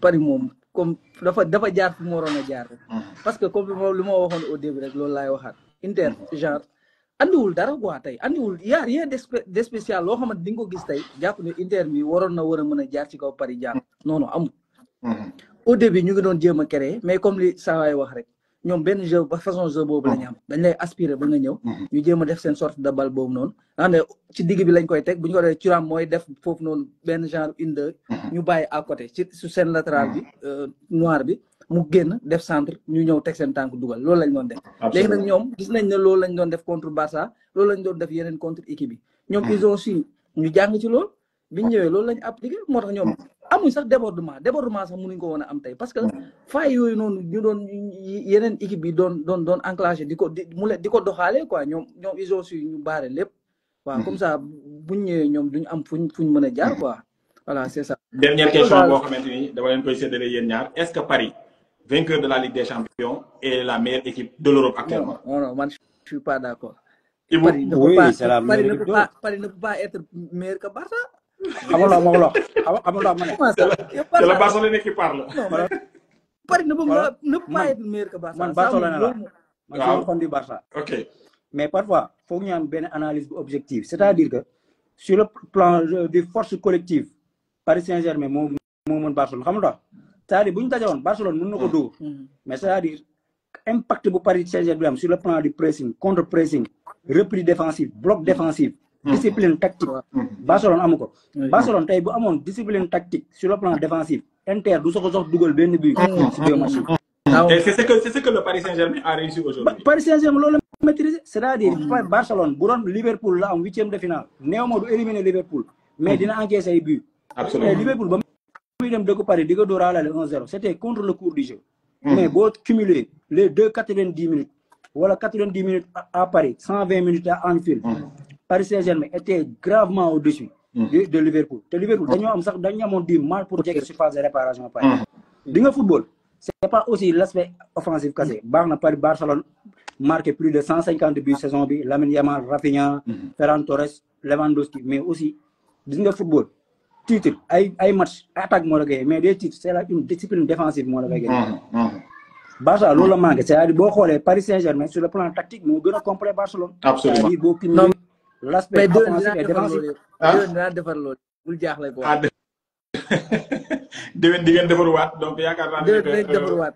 voilà maa ngi doon jéem a dugal sama benn mbokk merengue bu ma gis rek mu def photo profil Real Madrid rek dugal naa ko de xaw ma mi ngi ñëwoon nag waaye en tout cas sànni naa ko ci biir man parce que nag waa Barça duñ fi nekk man ma nekk benn Real Madrid di ko diisoo yéen dañuy ñëw au niveau national Sadio Mané qu'on a vu récemment à Dubaï encadré par Reug Reug épaulé par Reug Reug qui n'a plus d'épaule voilà donc loolu du bi dañuy wax rek ne que dama dégg ñu ne Pape Thiaw daf ko convoqué équipe nationale ñëwul Ibou selon toi lan moo tax Sadio Mané nanguwul ñëw selon toi. donc question dafa am. ma ne selon toi dama dégg ñu ne Pape Thiaw dafa convoqué ki nga xamante ni moom mooy Sadio Mané équipe nationale nanguwul déféré ci convocation boobu noonu déféré c'est trop dire peut-être mais c'est du français ñëw ci convocation équipe nationale boobu selon toi lan moo ko war a waral. Ouais. Bon, raison absence de Sadio Mané, on dit que mon coach bi conférence de presse c'est pour des raisons personnelles.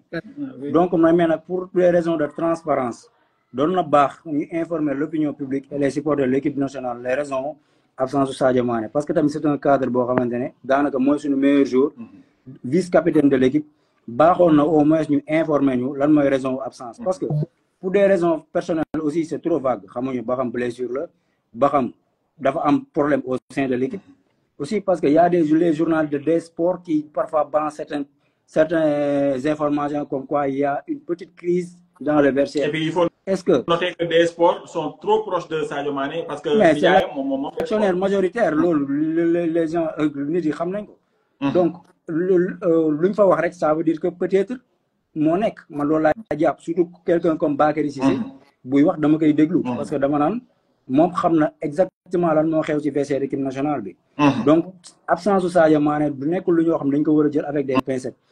Mais aussi nag loolu maa ngi sur le plan émotionnel et vestiaire laa nekk. Absolument. Mais léegi bu ñu génnee sur le plan sportif day baax nag ñu commencer penser à l'avenir. xam ni Sadio Mané n'est pas éternel Kalidou Koulibaly n'est pas éternel. day baax parfois ñu savoir dem jëli yenn match yi sans nos meilleurs jours. mais loolu du problème. c'est-à-dire fi ma jaaxal mooy Ibou dañu sentir mel ne que Sadio parfois il subit des frustrations maanaam dafay am ay frustrations parce qu'il subit des huées dañ koy naan ay màgget nga ak yu demee noonu parce que à un moment donné benn année demee woon na fi noonu mus na fi sax dugal bi fii ci stade de l'amitié ne Sénégalais noppi leen amu leen lu ngeen wax wala genre demee noonu. Est-ce que gisoon Sadio Mané aussi tamit il est un peu sensible ci côté attaque yi muy jot parfois yooyu yi muy dégg. gis nga docteur chaque jour dama koy wax sama xarit dama leen le football de haut niveau est ingrat. c'est-à-dire football haut niveau amul yaa fi defoon lii daaw. yaa dugaloon 50 buts mu 6 mois. Football haut niveau on te paie des millions pour être performant à l'immédiat. Lorsque tu n'es plus performant mon frère non da ngay dem ci banc bi nga xaar. où on laisse les joueurs yi nga xamante ne parce que sélection nationale lañ wax. dañuy jël les joueurs les plus en forme au moment ñu defar groupe ñu préparer leen parce que tey jii équipe nationale tey jii amul joueur Pape Thiaw mënu leen préparer plus de 6 jours pour benn match. Absolument. Donc dañuy jël. xool préparer leen tactiquement ci 4-5 jours def de mise en train jël les meilleurs jours du moment ñu teg leen. Cela on parle de sélectionneur et non entraîneur. Voilà du entraîneur c'est-à-dire que tey jii nag mënoo tey jël sa projet wala sa avenir de l'équipe nationale nga reposer que sur des joueurs comme Sadio Mané. tey jii à un moment donné en ce 2025 mais tey le meilleur joueur sénégalais sur le plan tactique et physique n'est pas Sadio Mané. C'est Iliman Ndiaye ngay génnee peut-être. ay Pape Gueye Lamine Camara. Sadio Mané tey jii dafa nekk dans un championnat boo xamante ne exorbitant. N'empêche c'est le meilleur joueur de l'histoire du Sénégal. Mais est-ce que ça lui donne tax na mu war a nekk un titulaire indiscutable? Moi je dirais non. te l'équipe nationale du Sénégal doit être ouverte à la concurrence. Permettre tous les jeunes yu am fit ni war nañ mën a jël mais dama la jox exemple bu gën a patent tey jii équipe nationale France xam nga tey équipe nationale France trop kii bu ñëw compétition bu ñëw day mën a nekk favori parce que tey jii dañoo am benn mine d'or si jeunes yi tey un Désiré Doué Barcola Kylian Mbappé Dembélé Thuram tey xoolal cet arsenal offensif yoo xamante ne joueurs yoo am kenn amu si presque 30 ans. Absolument. Mais il y a 2-3 ans ñan ñoo nekkoon le leader offensif. C'était Griezmann ak Olivier Giroud. Absolument. te ñoom c'était des champions du monde vice-champion d'Europe en 2016. mais tey Deschamps dafa xam ni football tey jii di nga xale buy décoller doo ko freiner. Absolument. C'est le cas de Lamine Yamal avec l'Espagne l'Euro. Ah oui. l'Euro 2024. Ah oui. ba ko entraîné. mais nag contrairement ak Sénégal la fii amagul benn. voilà buñ excentré bu décoller. nos entraîneurs gëmuñu trop les jeunes xale. Mohamed foofu laa lay këfee penses-tu que Sadio Mané est irremplaçable pour le moment? Moom Sadio Mané man tactiquement je pense que on peut s'en passer de lui quoi franchement. Tactiquement ak sélection bi ñu am ni actuellement. Oui. non léegi man xam nga Mohamed contradiction bi neex na ba. waaw man su ma yor équipe Sénégal. du ma ko gélo excentré xam nga man la ko jox comme faux neuf. ok il peut comme li Dembélé doon joué tey. voilà te loolu daf ko def sa meilleure saison avec Liverpool mais jéego ko excentré faux neuf la ko joué en 2022. Luis Diaz moo doon joué à côté gauche Mohamed Salah doon joué à droite. Absolument. Moo doon joué comme faux neuf et pourtant il a été co-meilleur buteur du championnat du Premier League et co-meilleur buteur de la Ligue des Champions. de la Ligue des Champions. C'est-à-dire joueur de haut niveau yaa koy adapté c'est-à-dire les footballeurs stéréotypes amatul mooy football boo xamante ne joueur boo xamante ne excentré rek ngay football wala 10 rek ngay football. léegi naka laa ko waxee football léegi nag tu dois être polyvalent c'est-à-dire être utile fi ñu la soxla. te Sadio Mané expérience bu mu accumulé entraîneur de haut niveau yu mu mës a liggéey pour man il peut nous être utile autrement que excentré parce que léegi football de haut niveau excentré effort yi muy laaj parce que ça demande de l'effort da nga war a coulisser daw xam nga. être discipliné tactiquement ak di andi apport offensif. mais Sadio il est toujours physique Sadio boo ko gisee doo amul ay défaillance physique de. waaw mais tey jii est-ce que at bi âge yi ak physiquement parce que tey il faut pas oublier en 2022 li taxoon mu manqué coupe du monde bi Sadio Mané dafa jugoon ci blessure bu metti taman damaa jàpp ni ce blessure là a été catalyseur si carrière am suite carrière am boo xoolee même son retour au Bayern Munich il n'a pas été titulaire pour moom blessure boobu am na lu mu ko wàññi c'est-à-dire Sadio Mané explosivité bu nekkoon ci moom vivacité bu nekk ci moom blessure boobu am na lu mu ci freiné léegi nag boo gisee na deuxième Sénégalais yu commencé éclore yu mel ni Iliman Ndiaye Ismaïla Sarr il tarde à progresser franchement Ismaïla Sarr je vois que il ne progresse pas toujours le même type de football voilà c'est le même type de profil tey gis il y a des jeunes au niveau de l'équipe nationale war nañ leen mën a may leur chance ñu xool ba xam mérité nañ pour am un place de titulaire bu dee mérité nañ ko ñu may leen ko mais tey jii mënoo basé tey yaa ñu war a dem CAN prochainement en janvier de préparer potentiellement une coupe du monde au mois de juin et juillet mooy bëgg a teg sa projet sportif si Sadio Mané wala un Kalidou Koulibaly. foofu laay defee trait di ñëw maa ngi ñëwaat ci yow. Ibou Mohamed lan nga d'accordul ci li Ibou wax da nga jàpp ne que actuellement ne Sadio Mané est irremplaçable booy yi fi nekk ci relève bi mënuñoo jël place am. ak tamit sélection bi nga xam ne dañ ko woo ñëwut lan nga jàpp ne loolu moo tax. pour man Sadio Mané comme li nga wax sànq au début rek le fait que gars yi doon ko critiquer ak yeneen ak yeneen lii daf ciy baax sax quoi lii daf ciy baax mu bàyyi sélection bi mu dem ñu xool sans Sadio Mané sélection bi ni muy demee. parce que mënuñu comme li Ibou wax benn côté d'accord naa si ñun mënuñu chaque année chaque jour rek ñuy dépendre ci Sadio Mané parce que Sadio Mané tamit il commence à prendre de l'âge te tamit nit football dafa am période boo xam ne boo fa tollee nit waratuñoo basé wu ci yow yenn basé wu ci yow yi comme tey par exemple bu ñu jëlee exemple Cristiano Ronaldo xam nga tey excentré la débuté mais tey xam nga kenn du sañ koo jëlati Portugal di ko jouer la excentré xam nga xalaatoo parce que xam nga âge am mayetu mais am na expérience boo xam ne mu ngi ko acquérir ci football tey mënoo jouer mën nga bañ a jouer 90 minutes doo ko dugal si bi terrain parce que da ngay xam ne à tout moment mën na la régler ci sa situation parce que emplacement am mën na ko may emplacement am si bi terrain directive yi muy joxe si bi terrain sax mën na la gagnal match Sadio Mané moo tax dafa crucial ci équipe bi Sadio Mané on peut pas l'écarter de l'équipe parce que Sénégal amagul leader Sénégal ay Iliman Ndiaye yi ngeen di wax nii mënuñoo dépendre si ñoom dëgg la de ay joueurs de haut niveau lañ ay ñeneen ak ñi ay Lamine Camara ak ay Pape Matar Sarr ñoo ñëpp c'est des joueurs de haut niveau mais mënoo dépendre si ñoom parce que ils sont imprévisibles tey mën ngaa dépendre si ñoom ñëw xoolal doo leen sax gis mais Sadio Mané il est toujours le même. da nga gis ne que Sadio Mané ni mu atténé équipe bi boo yooyu da ngay jàpp ne. amul ku ko ci atténé Sadio Mané musul dugal coup franc musu koo dugal Sénégal jàq na fi mu teg coup franc dugal ko. kenn xalaatu ko. genre loolu leader moo koy def. leader maanaam nga xam ne équipe bi. ci mais dinaa sàcc sama xarit kanam.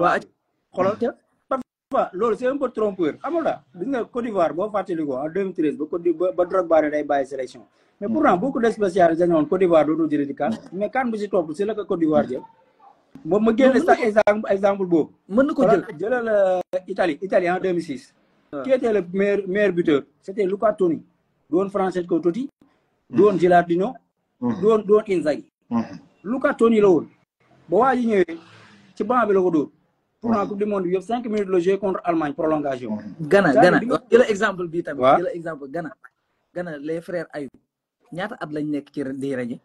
Ayou le grand frère. année bi Ghana di dem ba demi-finale coupe du monde. gis nga saison bu mu def saison bi extraordinaire boobu. te année boobu noonu ñu bëri dañ doon wax naan ñii kenn waratu leen a woo parce que xam la moo tax dañuy jàpp ne mais leader dafa am si équipe. am na ñoo xam ne boo leen gisee rek yow tu sens que ni équipe bi mu ngi nii da nga naan xoolu équipe bi moo ngi nii ren bi moo ngi nii. y a des gens les frères Jordan Ayou et André Ayou quoi. y a des gens yoo xam ne boo leen gisee rek yow tu te sens heureux quoi parce que da ngay jàpp ne équipe bi à tout moment mën nañu régler situation.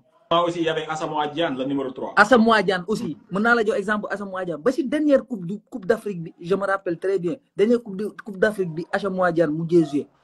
mag la de malgré que mag la mais heure bu téye bal tu sens que ni kii genre dafa xam lu muy def il a le maîtrise totale de ce qu'il fait.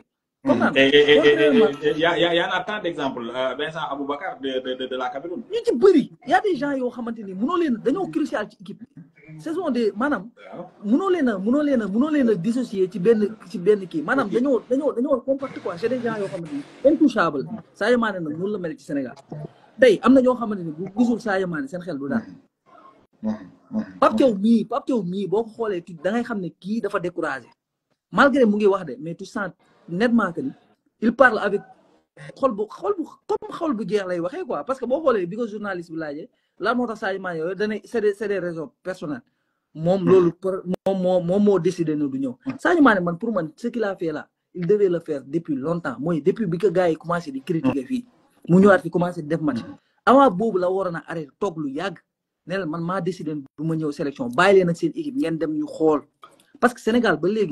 léegi foofu laa leen relancer waate yéen ñaar Ibou ma boole leen question bi. la responsabilité de Sadio Mané dans tout ça maanaam ñu woo la équipe nationale ak ni ñu xamee ni Sadio Mané gëmee patrie bi ni mu ko yàggee défendre joué na sax ci Coupe d'Afrique ñu gaañ ko gaañ boo xamante ni àdduna yëpp dañu woon Sadio du jug duggaat mais dafa jugaat dugg ci biir match bi lijjanti bi je pense que c'était contre Burkina Faso suma juuma lijjanti match bi match football après mu doog a génn gannaaw bi nga xamante ni dugal na li nga xam ne mooy deuxième but libérateur xaw ma troisième but libérateur.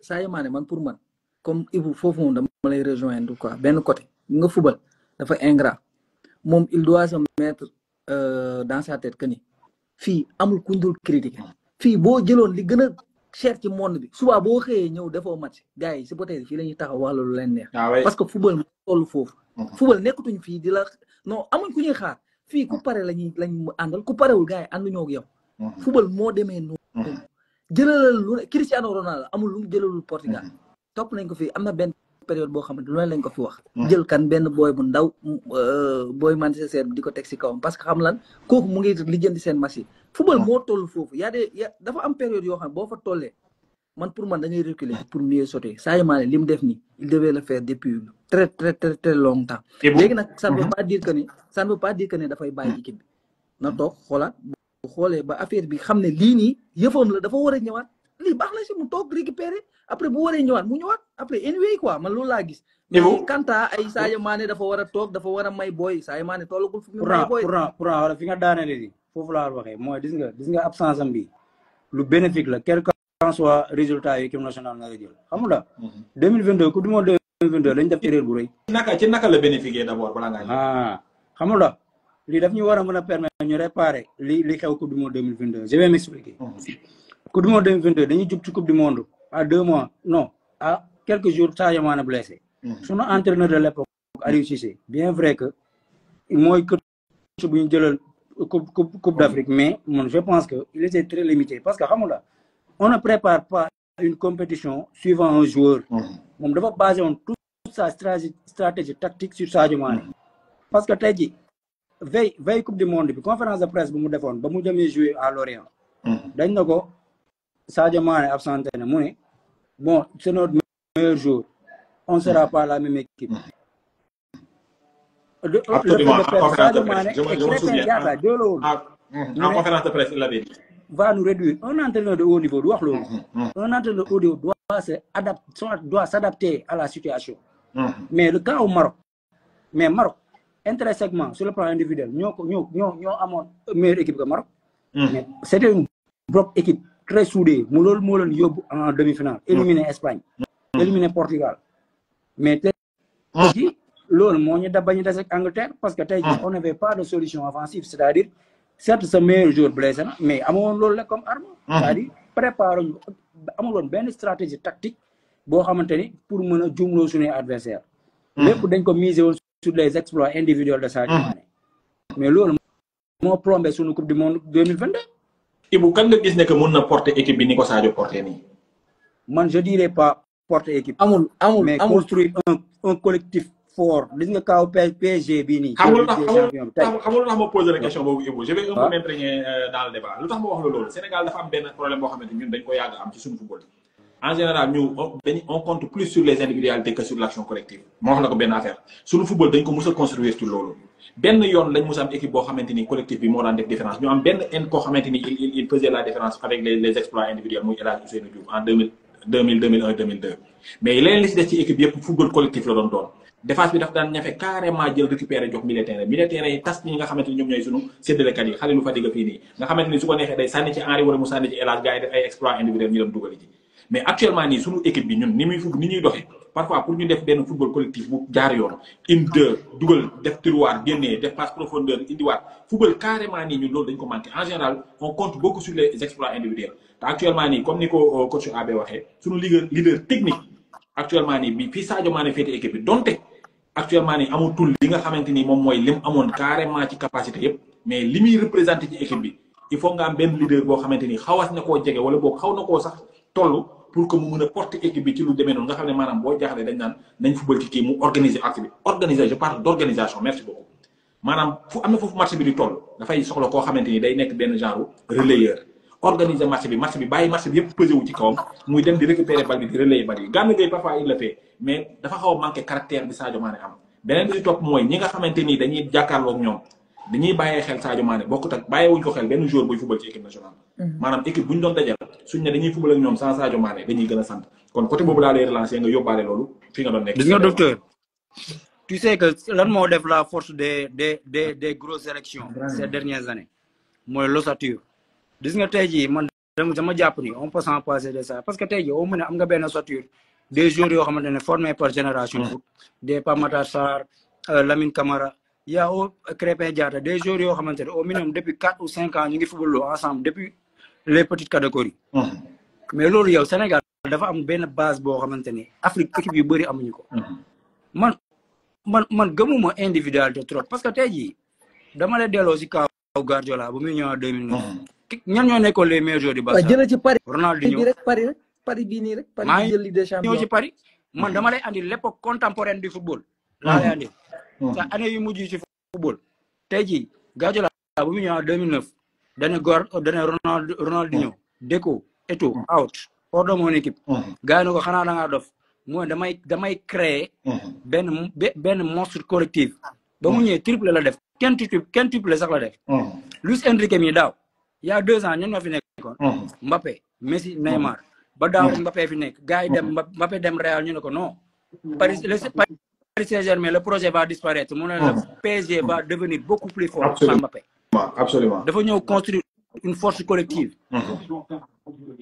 ma delluwaat ba ma ñëw ci sélection en 2008 ba ñuy préparé Luis Aragonés bi yoroon Espagne mais ba muy ñëw ay Joaquín ñoo nekkoon les meilleurs joueurs espagnols ay David Villa ou Fernando Torres sax moo nekkoon ñu tuddee El Nino dafa ñëw andi l'ossature de Barcelone la Xavi Iniesta accompagné ak Marco Senna ci milieu terrain David Silva parce que amoon na identité Côte d'Ivoire bi mujj jël mais coupe d'Afrique bi mais gis nga début compétition bi nekkoon nañ en difficulté mais ba fay ñëwee mais d'ailleurs au moins am nañ benn ossature boo xamante ne au minimum depuis 4 ou 5 ans ñu ngi football ñoom laay ñëw maintenir leen boole ak certains jeunes mooy le jeune excentré là bi nekkoon Brighton ñëw doxal loolu ba mu ñëwee sur compétition bi dafa am résultat mais le football de haut niveau ma koy répéter ne se nourrit pas du passé le football de haut niveau est très ingrat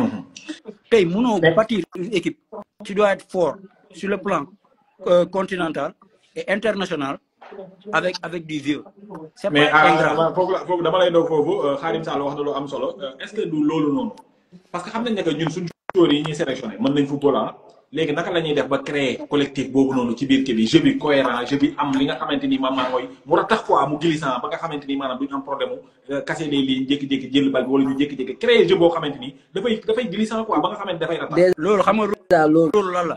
loolu direction technique. non loolu. la direction technique nationale.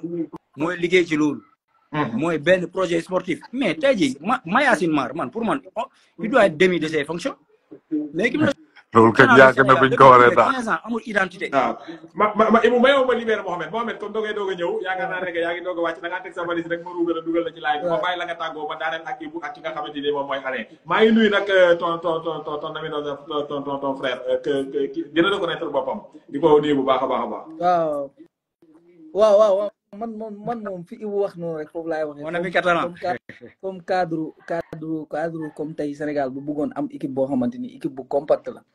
il faudra que ñu changé waat lu bëri ci équipe nationale bi en plus là surtout sélection yi ñu xool ni ñu koy defaatee y a trop de partialité dans les sélections de l'équipe nationale am na ñoo xam ne ñu ngi ci haut niveau bi di toj xoolal doo leen mës a dégg équipe nationale te loolu du yoon waaw yooyu tamit yaa de dafa bëri quoi dafa bëri loo xam ne dafa nekk ci suuf moo tax Sénégal pour nga jëlee fi ñii ténor yi comme ay Sadio Mané ay Gana Gueye nii du yomb de parce que ñi leen war a relever dëgg gisagoo leen fi munoo dépendre si boo yoo xamante ne tey ñu weex suba ñu zone munoo jékki-jékki rek raxas sa équipe bi noonu moo tax Sadio Mané on a besoin de lui on doit compter sur lui fii ba ci kanam parce que gisaguma ko lu ko fi mën a jëlee quoi waaw man daal ci loolu lay daanalee à part ça moom waaw nice quoi maa ngi béggee ñëpp maa ngi doog a dugg ci live macha allah tax affaire yi xaw ma kii nii non c'est très normal, c'est très normal. Il est revenu de l'université un peu trop fatigué. C'est un jeune frère à moi, à encourager aussi. Voilà, donc, il milieu footballistique, il a fait les beaux jours de la gendarmerie de Dakar, GIA, donc avec,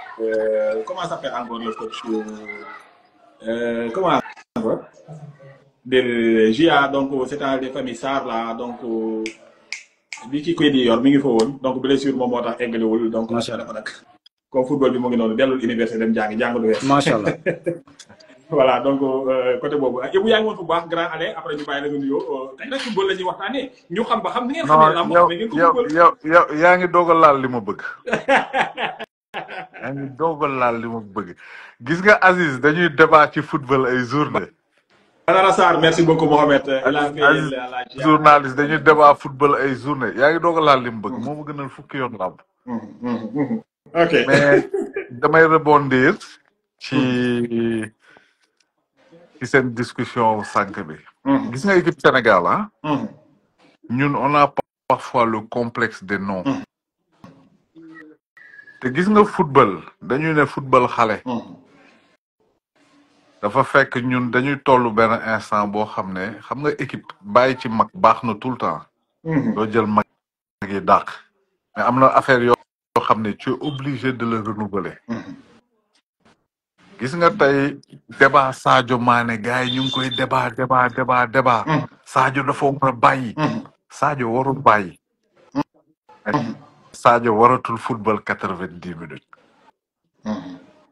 est-ce que yaa ngi dégg wax yi Sadio waratul football 90 minutes soit da nga koy débuté loo deuxième mi-temps bu dawee tuuti nga génnee ko wala nga toogloo ko ba ay 60e minutes nga dugal ko parce que Sadio Mané mais doy grand dafa daw dama seetaan Coupe d'Afrique bi passé Max Alain Gradel moom ak Sadio Mané foofu Gradel mi ngi ci jamono yu yàgg la mais Coupe d'Afrique bi ñoom lan mooy problème bi ba tax ngeen bëgg a màggetloo Sadio Mané non du màggetloo gis nga joueur di nga gis joueur bu màgget xam na nañu CR7 instant yi yaramu ko am 30 ans la am xaw ma 29 ans mais gis nga joueur sa carrière li nga football sax day jouer terrain yi nga xam ne foofu nga màggee di ci football sax day jouer ci yow ci sa yaram Sénégal ñu bëri génération bu yàgg bi je sais pas ndax tu te rappelles boo yu bëri dañoo doon am toujours problème mu genou petit camp ci goudron yi moo ko doon def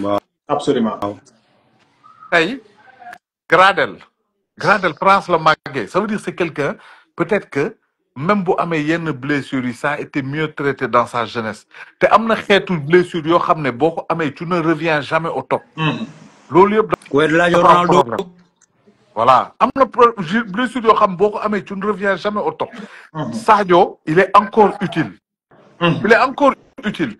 mais da ngay xam ni nga koy utiliser we tey man su may xool équipe Sénégal damay ñëw ci milieu de terrain bi am nañu boy yu baax Matar Sarr Lamine Camara Habib Diarra on a des bons milieux mais am na profil bu ñu amul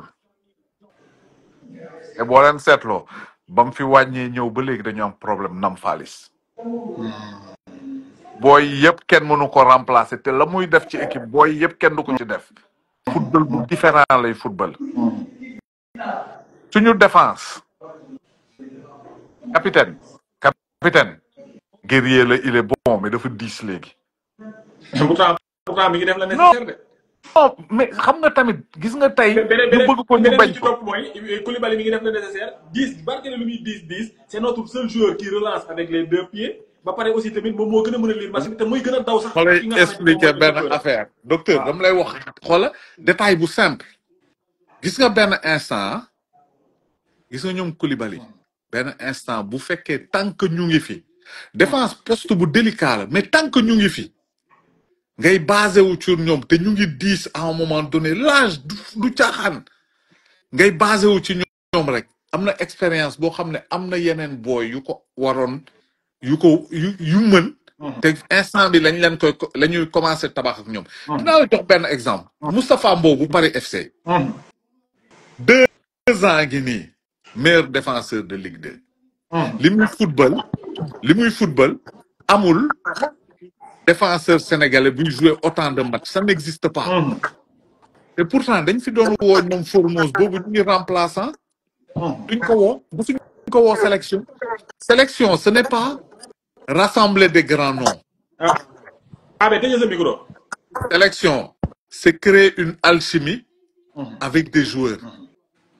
ça veut dire ñun war nañu weesu way kii mu ngi football fii kii mu ngi football fële système bi entraîneur bi di teg ñi di mën a fonctionner ci loolu ngay jouer loolu.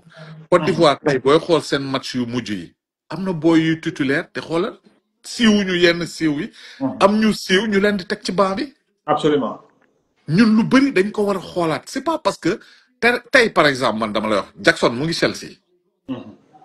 Jackson mu ngi Chelsea. mais Jackson faut reconnaître il n'est pas performant en sélection. ça veut dire quoi à un moment donné il ne mérite même plus d'être titulaire en sélection. moi d'accord ma foofu de. non lu léegi dama lay expliquer lu tax. parce que ça travaille pas au niveau de la direction technique. non xam nga direction technique bi luy seen problème. ñun gis nga at bi ñu am. ñun li ñu dese pour dem retraite bëreetul quoi ba ñu nekk booy direction technique bi moo fa nekkoon ba léegi. merci. est-ce que yaa ngi dégg.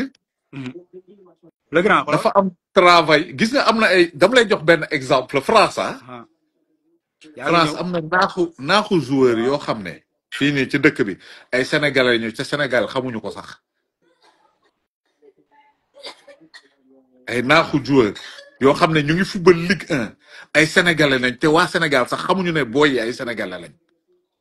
ba ci Ibrahima Mbaye bi nekk Paris Saint-Germain. non Ibrahima Mbaye sax boo déggee sant bi xam ne sénégalais la. léegi dama bëgg ñu ko circonscrire waat débat bi indiwaat ko ci fi ñu nekkoon parce que ñu ngi parce que xam naa ne instant yi da ngeen a nam wax ci football mais dama bëgg grand Alain nga tontu ma ci question bi.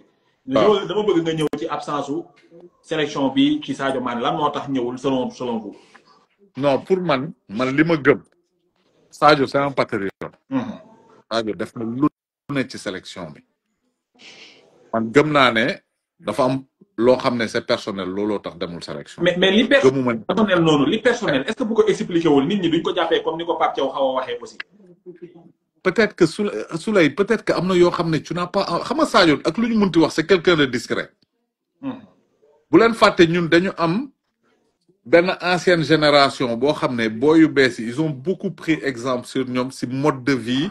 si comportement et tout parce que génération ñoom El Hadj Diouf c'était une bonne génération en or mais il n'était pas sérieux génération boobu ñu fa sérieux woon bëriwul différemment ak booy yi ñun man je me rappelle temps yi ñu dem boîte ñu ngi gën a nekk booy boobu la génération boobu di yëngal mais saa boo duggee boîte gis leen ñoom ñëpp booy yi ils ont une mentalité différente am na loo xam ne c'est personnel pour eux donc da nga xëy na da nga gëm ne que du question de frustré wala li ko gars yi non man loolu mënu ma ko gëm d'accord Ibou dégg naa tout à l'heure ngay wax problème de direction technique jàpp nga ne que par exemple suñu équipe bi li mu manqué dëgg dirigeant yi la ni ñu war a doxalee équipe bi doxalee wuñ ko lan moo tax mënuñoo am collectif boobu en 2 minutes man daaneel ak AB bu ko defee ñu def dernier tour de table. xam nga lu waral lool parce que direction technique dafa am rôle de programmation c'est-à-dire que yow dans décennie bii nii fii laa jëm dans 5 ans fii laa jëm gis nga France ba muy nekk champion du monde en 2018 dama lay woon rôle direction technique France. En janvier 2018 boo seetaanee documentaire bi Deschamps dafay expliquer ni en janvier moom Noël Le Graët bi nekkoon président fédération française de football le directeur technique national de football Antoine Griezmann Hugo Lloris Matuidi Pogba ak Griezmann Olivier Giroud c'est-à-dire l'ossature de l'équipe dañoo def benn réunion à Paris pour wax ni bu ñu demee coupe du monde en juin lii la ñuy football c'est-à-dire que ligne bu nekk nga jël cadre bi ne bu compétition bi lii la ñuy football moo tax France en 2018 ils étaient injouables mën nga leen jàpp dominer leen mais mënoo leen gagner ci match. parce que dañoo programmé woon à l'avance bu ñu ñëwee à compétition lii la ñuy football. dañuy adapté wu à toute faute adversaire bu ñëw dañuy adapté wu. mais tey ci équipe nationale Sénégal tu gis nga ko da ngay gis depuis El Hadj Diouf c'est du taf yëngal. absolument c'est du yaa nga di boo xamante ne mooy porte équipe bi kooku bu absenté ce n'est plus la même équipe mais tey jii équipe nationale Sénégal man j'aurais aimé tey football fu mu toll le football contemporain nekkatul un leader offensif mooy yor équipe nationale surtout. da ngay gis ne que de haut en bas le collectif la war a doon ñëpp ci war a jàpp ñëpp di attaquer ñëpp di défendre. voilà c'est de la programmation tey jii boo gisee coach Espagne bii nii ñu nekk au mois de juin nga gis convoqué wul ay Balde beaucoup de joueurs convoqué wu leen mais dafay garder ossature am parce que ñooñu noonu la liggéeyal ba jël euro bi dafay continuer sur cette base demee ko Ligue des Nations en fin de saison demee ko coupe du monde bii ni ñëw. donc su ma la déggee en résumé daal Sénégal boo bëggee ñu am collectif il faut que fi nekk oser garder benn jeunesse boo xamante ni même bu dee day soox ak ñoom di daanu sax dañu ko. ma daanelee fenn. waaw fu tëj foofu ñu bàyyi aussi politique bi nekk léegi nii si petite catégorie. parce que yaa ngi gis léegi noonu petite catégorie defatuñu résultat. parce que léegi t'as l'impression que les présidents de kii nu mu tudd de centre formation yi xaw ma dañu am quota ku nekk da ngay ñëw imposer say booy. si ci petite catégorie léegi loolu day tax lu la crème de la crème pour ñu mën a génn éclore ba équipe nationale mën see jëriñu day nekk problème. absolument jërëjëf li nga bëgg a développer yëpp xajut ci live bi xam naa ne nag su ma la toppee une heure du matin lañ fi jógee bàyyil ma introduire AB mu joxe xalaatam ci li nga xamante ni mooy absence Sadio Mané bi su ko defee nag ñu def dernier tour de table ngeen libéré ma parce que ça fait presque yaakaaroon naa ne live bi 30 minutes lay def mais gis nga ça fait une heure 30 minutes. man gisuma moom sax live bi dama ne bii xool ko yii dee koy def live bu football baax. effectivement yaa AB moom góol la woon na jox na expliquer ci affaire góol yi AB góol la woon. voilà donc il faut que ñu diversifier les activités de temps en temps parce qu'on parle de sport donc nag comme on parle de sport ay Sénégalais lañ te ñii seetaan football ñooy seetaan lamb de temps en temps aussi tamit di leen ñëw fii incha allah rabi toog waxtaanee ko. mooy yoon. mais ale nga ni man góol laa woon. ancien góol nga. dama ko wet. man musuma nekk góol man j'étais un défenseur central. dinaa leen andil preuve que ne góol la woon. en fait. yow nekk na défenseur central nga nekk. non Toldo sa copain moo nekkoon góol. Toldo maa ko yow défenseur central nga. man défenseur central laa joué sama carrière yëpp. yow lu tax fi te nekkate yaa ko teg ñëwal ci absence Sadio Mané bi. li ma mais Jules maa ngi lay ziar maa ngi ziar ale di déglu débat bi bu baax sànq dafa am juste lu may rebondir rek tuuti ci li Ibou wax par rapport ak direction technique bi par rapport ak projet de jeu de l'équipe du Sénégal. faut pas oublier ko aussi Sadio Mané bi après nga mujjee foofu jëmale ma rek. waaw absence Sadio Mané man je pense que Pape Thiaw li mu ci wax c'était clair c'est pour des raisons personnelles. aussi bu leen fàttali aussi Sadio a pratiquement répondre na toutes les sélections depuis que bi mu nekkee Sadio Mané di ñëw équipe nationale ba léegi. musuñu ko woo à part urgence dafay ñëw. donc man dama jàpp ne Sadio amul kenn ku ko gën a nekk patriote ci équipe bi. Sadio su ñëwul rek je pense que c'est pour des raisons personnelles. parce que xam nga Sadio Pape Thiaw qui parle de patriotisme di wax naan fierté nationale ak yu demee noonu comme si c'était que day sànni xaare xeer sa waay quoi. non Pape Thiaw xëy na discours boobu mu def nit ñi gars yi dañ en fait ñi koy wax dañu xamul Pape Thiaw ak Sadio Mané réeréwuñ ci dara parce que Sadio quoi qu'on puisse dire aussi c'est lui le leader technique de l'équipe. Sadio amul benn entraîneur buy ñëw équipe nationale Sénégal bëgg fa instaurer dara te doo waxtaan ak Sadio Mané wala Koulibaly c'est des cadres de l'équipe parce que équipe boo gis dafa am ay cadres yoo xam ne même projet de jeu bu normal boo ñëwee bëgg ko instaurer sax tu vas parler avec les cadres c'est-à-dire que woo leen ne leen ah man kat lii laa bëgg a def lii laa bëgg a def lii laa bëgg a def ñoom aussi ñu xool est-ce que il se sent dans le système bu fekkee sentiruñ seen bopp ci système bi ñu ne ah defal lii loolu ci équipe yëpp la mais tey jusque dafa am lu may wax rek bu leen fàtte ne aussi le Sénégal de temps Aliou Cissé avait un projet clair c'est-à-dire que Aliou Cissé bi muy soog a ñëw soo xoolee joué na fi défense à 3 essayé na 4-3-3 mais à la dernière moment le Sénégal xam ni 4-3-3 mooy système de base du équipe nationale Sénégal parce que on avait des joueurs yi nga xamante ni ak moment boobu ils étaient dans le haut niveau. dañoo amoon ay excentrés de métier ñoo xam ne ay excentrés de métier. bul fàtte ne aussi l'entraîneur quand il fait son système de jeu il va le créer par rapport ak benn leader technique am pour finir ci moom c'est-à-dire que là on avait besoin de Sadio Mané son explosivité sa rapidité son efficacité moo tax tout le jeu de l'équipe tournait autour de Sadio Mané c'est-à-dire que li ñu togg yëpp ci Sadio Mané lay mujjee parce que c'était lui le joueur le plus décisif système noonu lay doxee c'est-à-dire que dañuy créer benn jeu pour terminer ko ci Sadio pour Sadio mën a finir boo xoolee loolu la ñu utiliser période bi nga xamante ne gagné nañ Coupe d'Afrique wala période bi nga xam ne Sénégal mi ngi roy na en Afrique c'est-à-dire que on a utilisé l'explosivité de Sadio Mané, sa rapidité, son intelligence décisive. Maintenant, on n'a plus le Sadio Mané comme avant. C'est-à-dire que Aliou Cissé et Pape Thiaw dañu xaw a am tuuti touche différent parce que Aliou Cissé il était un peu plus défensif que jouer plus offensif. Or que boo xoolee Pape Thiaw son jeu est porté vers l'offensif. Parce que boo xoolee même bi mu ñëwee bi ñu changé équipe bi soo seetloo dans l'animation équipe bi même si que on a les mêmes joueurs mais dans l'animation da ngay sentir ne le jeu a un peu changé. Mais maintenant problème bi mooy xam nga lan mooy Sénégal li ñu war a xam mooy projet dafa ànd ak patience. foofu laay ñëw ak yow même ma relancer la parce que foofu laa doon bëgg a dugg ak yow. dama gis ne que bokk nga ci ñu njëkk a admirer Pape Thiaw waxtaan nañ ci ma ak yow ci suuf benn jour bi ñu ko njëkkee fal nga ne ma sama xarit la nga ma wax xamante ngeen bu baax a baax a baax. et puis vous avez voilà vous avez travaillé ensemble yaakaar na que nga ne que li ñu bëgg ci équipe nationale bu Sénégal bi Pape Thiaw mënal nañu ko. gis nga dama waxtaan ak moom boobu bi ñuy préparé. ça tourne au niveau de lui. yaa ngi tourné AB yaa ngi tourné. yaa ngi may dégg Jules. c'est bon ñëwal. AB nag sa connexion bi daa njogaan de. AB yaa ngi. AB toujours problème bu réseau lay am. su lay mën naa remarqué ci loolu ngeen baal. ñëwal en attendant ma génnee ko dugalaat ko fekk mu. su lay. waaw ñëwal en attendant AB ñëwal. loolu ngeen di wax man la mosul gëm. lan nga mosul gëm. mosuma gëm Aliou Cissé mosuma gëm Pape Thiaw. gëmoo Pape Thiaw. non. grand allé loo gëm. gis nga man dama mësul gëm gis nga man lu ma gëm déjà première chose gis nga kan bi ñu Cameroun di toogloo tiro bi ñoo moomoon kan boobu kan bi ñu Algérie di dóor final ñoo ko moomoon heure bii nii waroon nañu am ñetti kan te xoolal du woon sax lu compliqué woon man li ma mës a gëm mooy lan on a toujours ça fait des années on a des problèmes de coach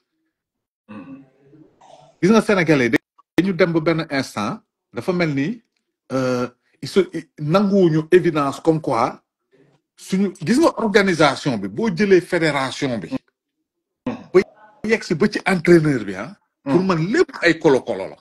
Ok parce que y a tout à l'heure Ibou qui parlait de la politisation de la manière. xoolal sa waay c'est du gros n'importe quoi gis nga vous vous attendez à quoi ak Pape Thiaw daleen foog na leen yóbbu mondial yóbbu leen kan gañaloo leen kan loolu ku ko gëm jour bi muy am slip lay sol dox ba Dakar. yàlla moo ko fekkee. xam nga lu tax parce que ñun dañuy fontu ñun amuñu problème mu joueur. xoolal poste boo jël ci équipe nationale mën nañ ko quadrupler poste bu ne am nañu 4 yu baax. est-ce que tu vois ce que je veux dire. ça fait au moins 12 ans on a un problème de coach. te dañu nekk tellement ci benn esprit boo xam ne ay non. sorcier blanc gëmuñu ko gëmuñu coach étranger expertise locale bu ñu amul ku mën nañu uti nit. Penses-tu que la ministre a cherché la facilité à nous apporter? Non, elle a cherché le moins cher. Tu peux pas avoir une bonne chose avec le moins cher sama gëm-gëm la chacun a le droit de penser ce qu'il veut. Pape Thiaw pour man c'était un bon adjoint encore pour quelque temps. Et vous, Pape Thiaw, nous parlons de la situation.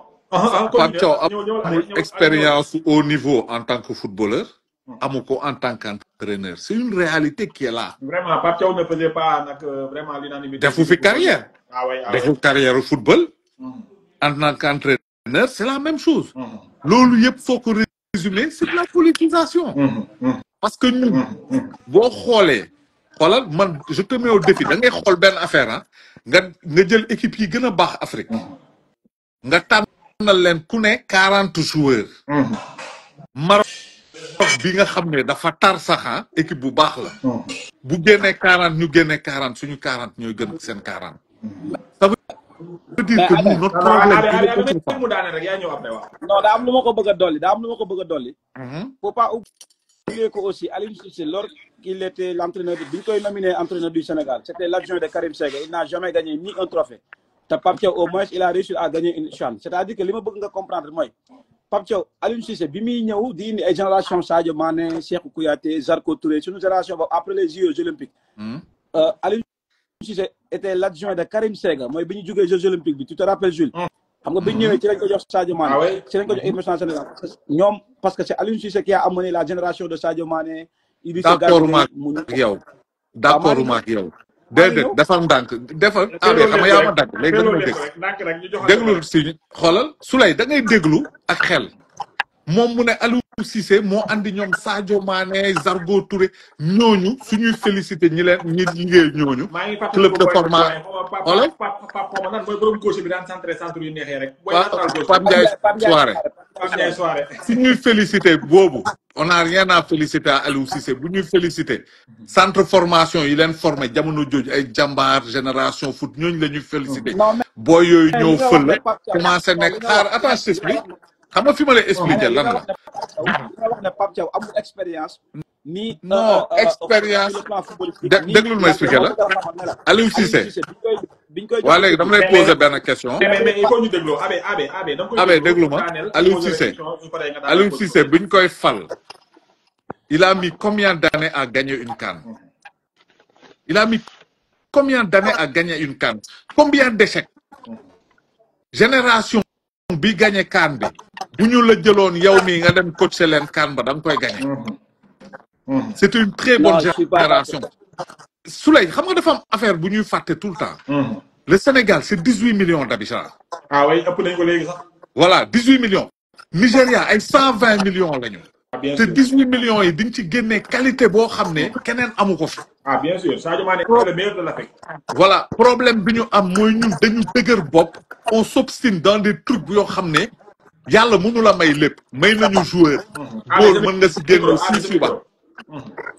góol mën nga si génne 6 yu baax joueur poste bu ne mën nga ci génne 5 yu baax.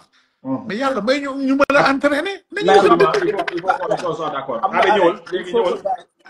il faut gars yi reconnaître benn affaire. nga déglu ma tuuti rek ma différencier ma leeral tuuti xam te bul fi parler bul wax comme si c'était que ça sa xarit la waxal xam-xam rek.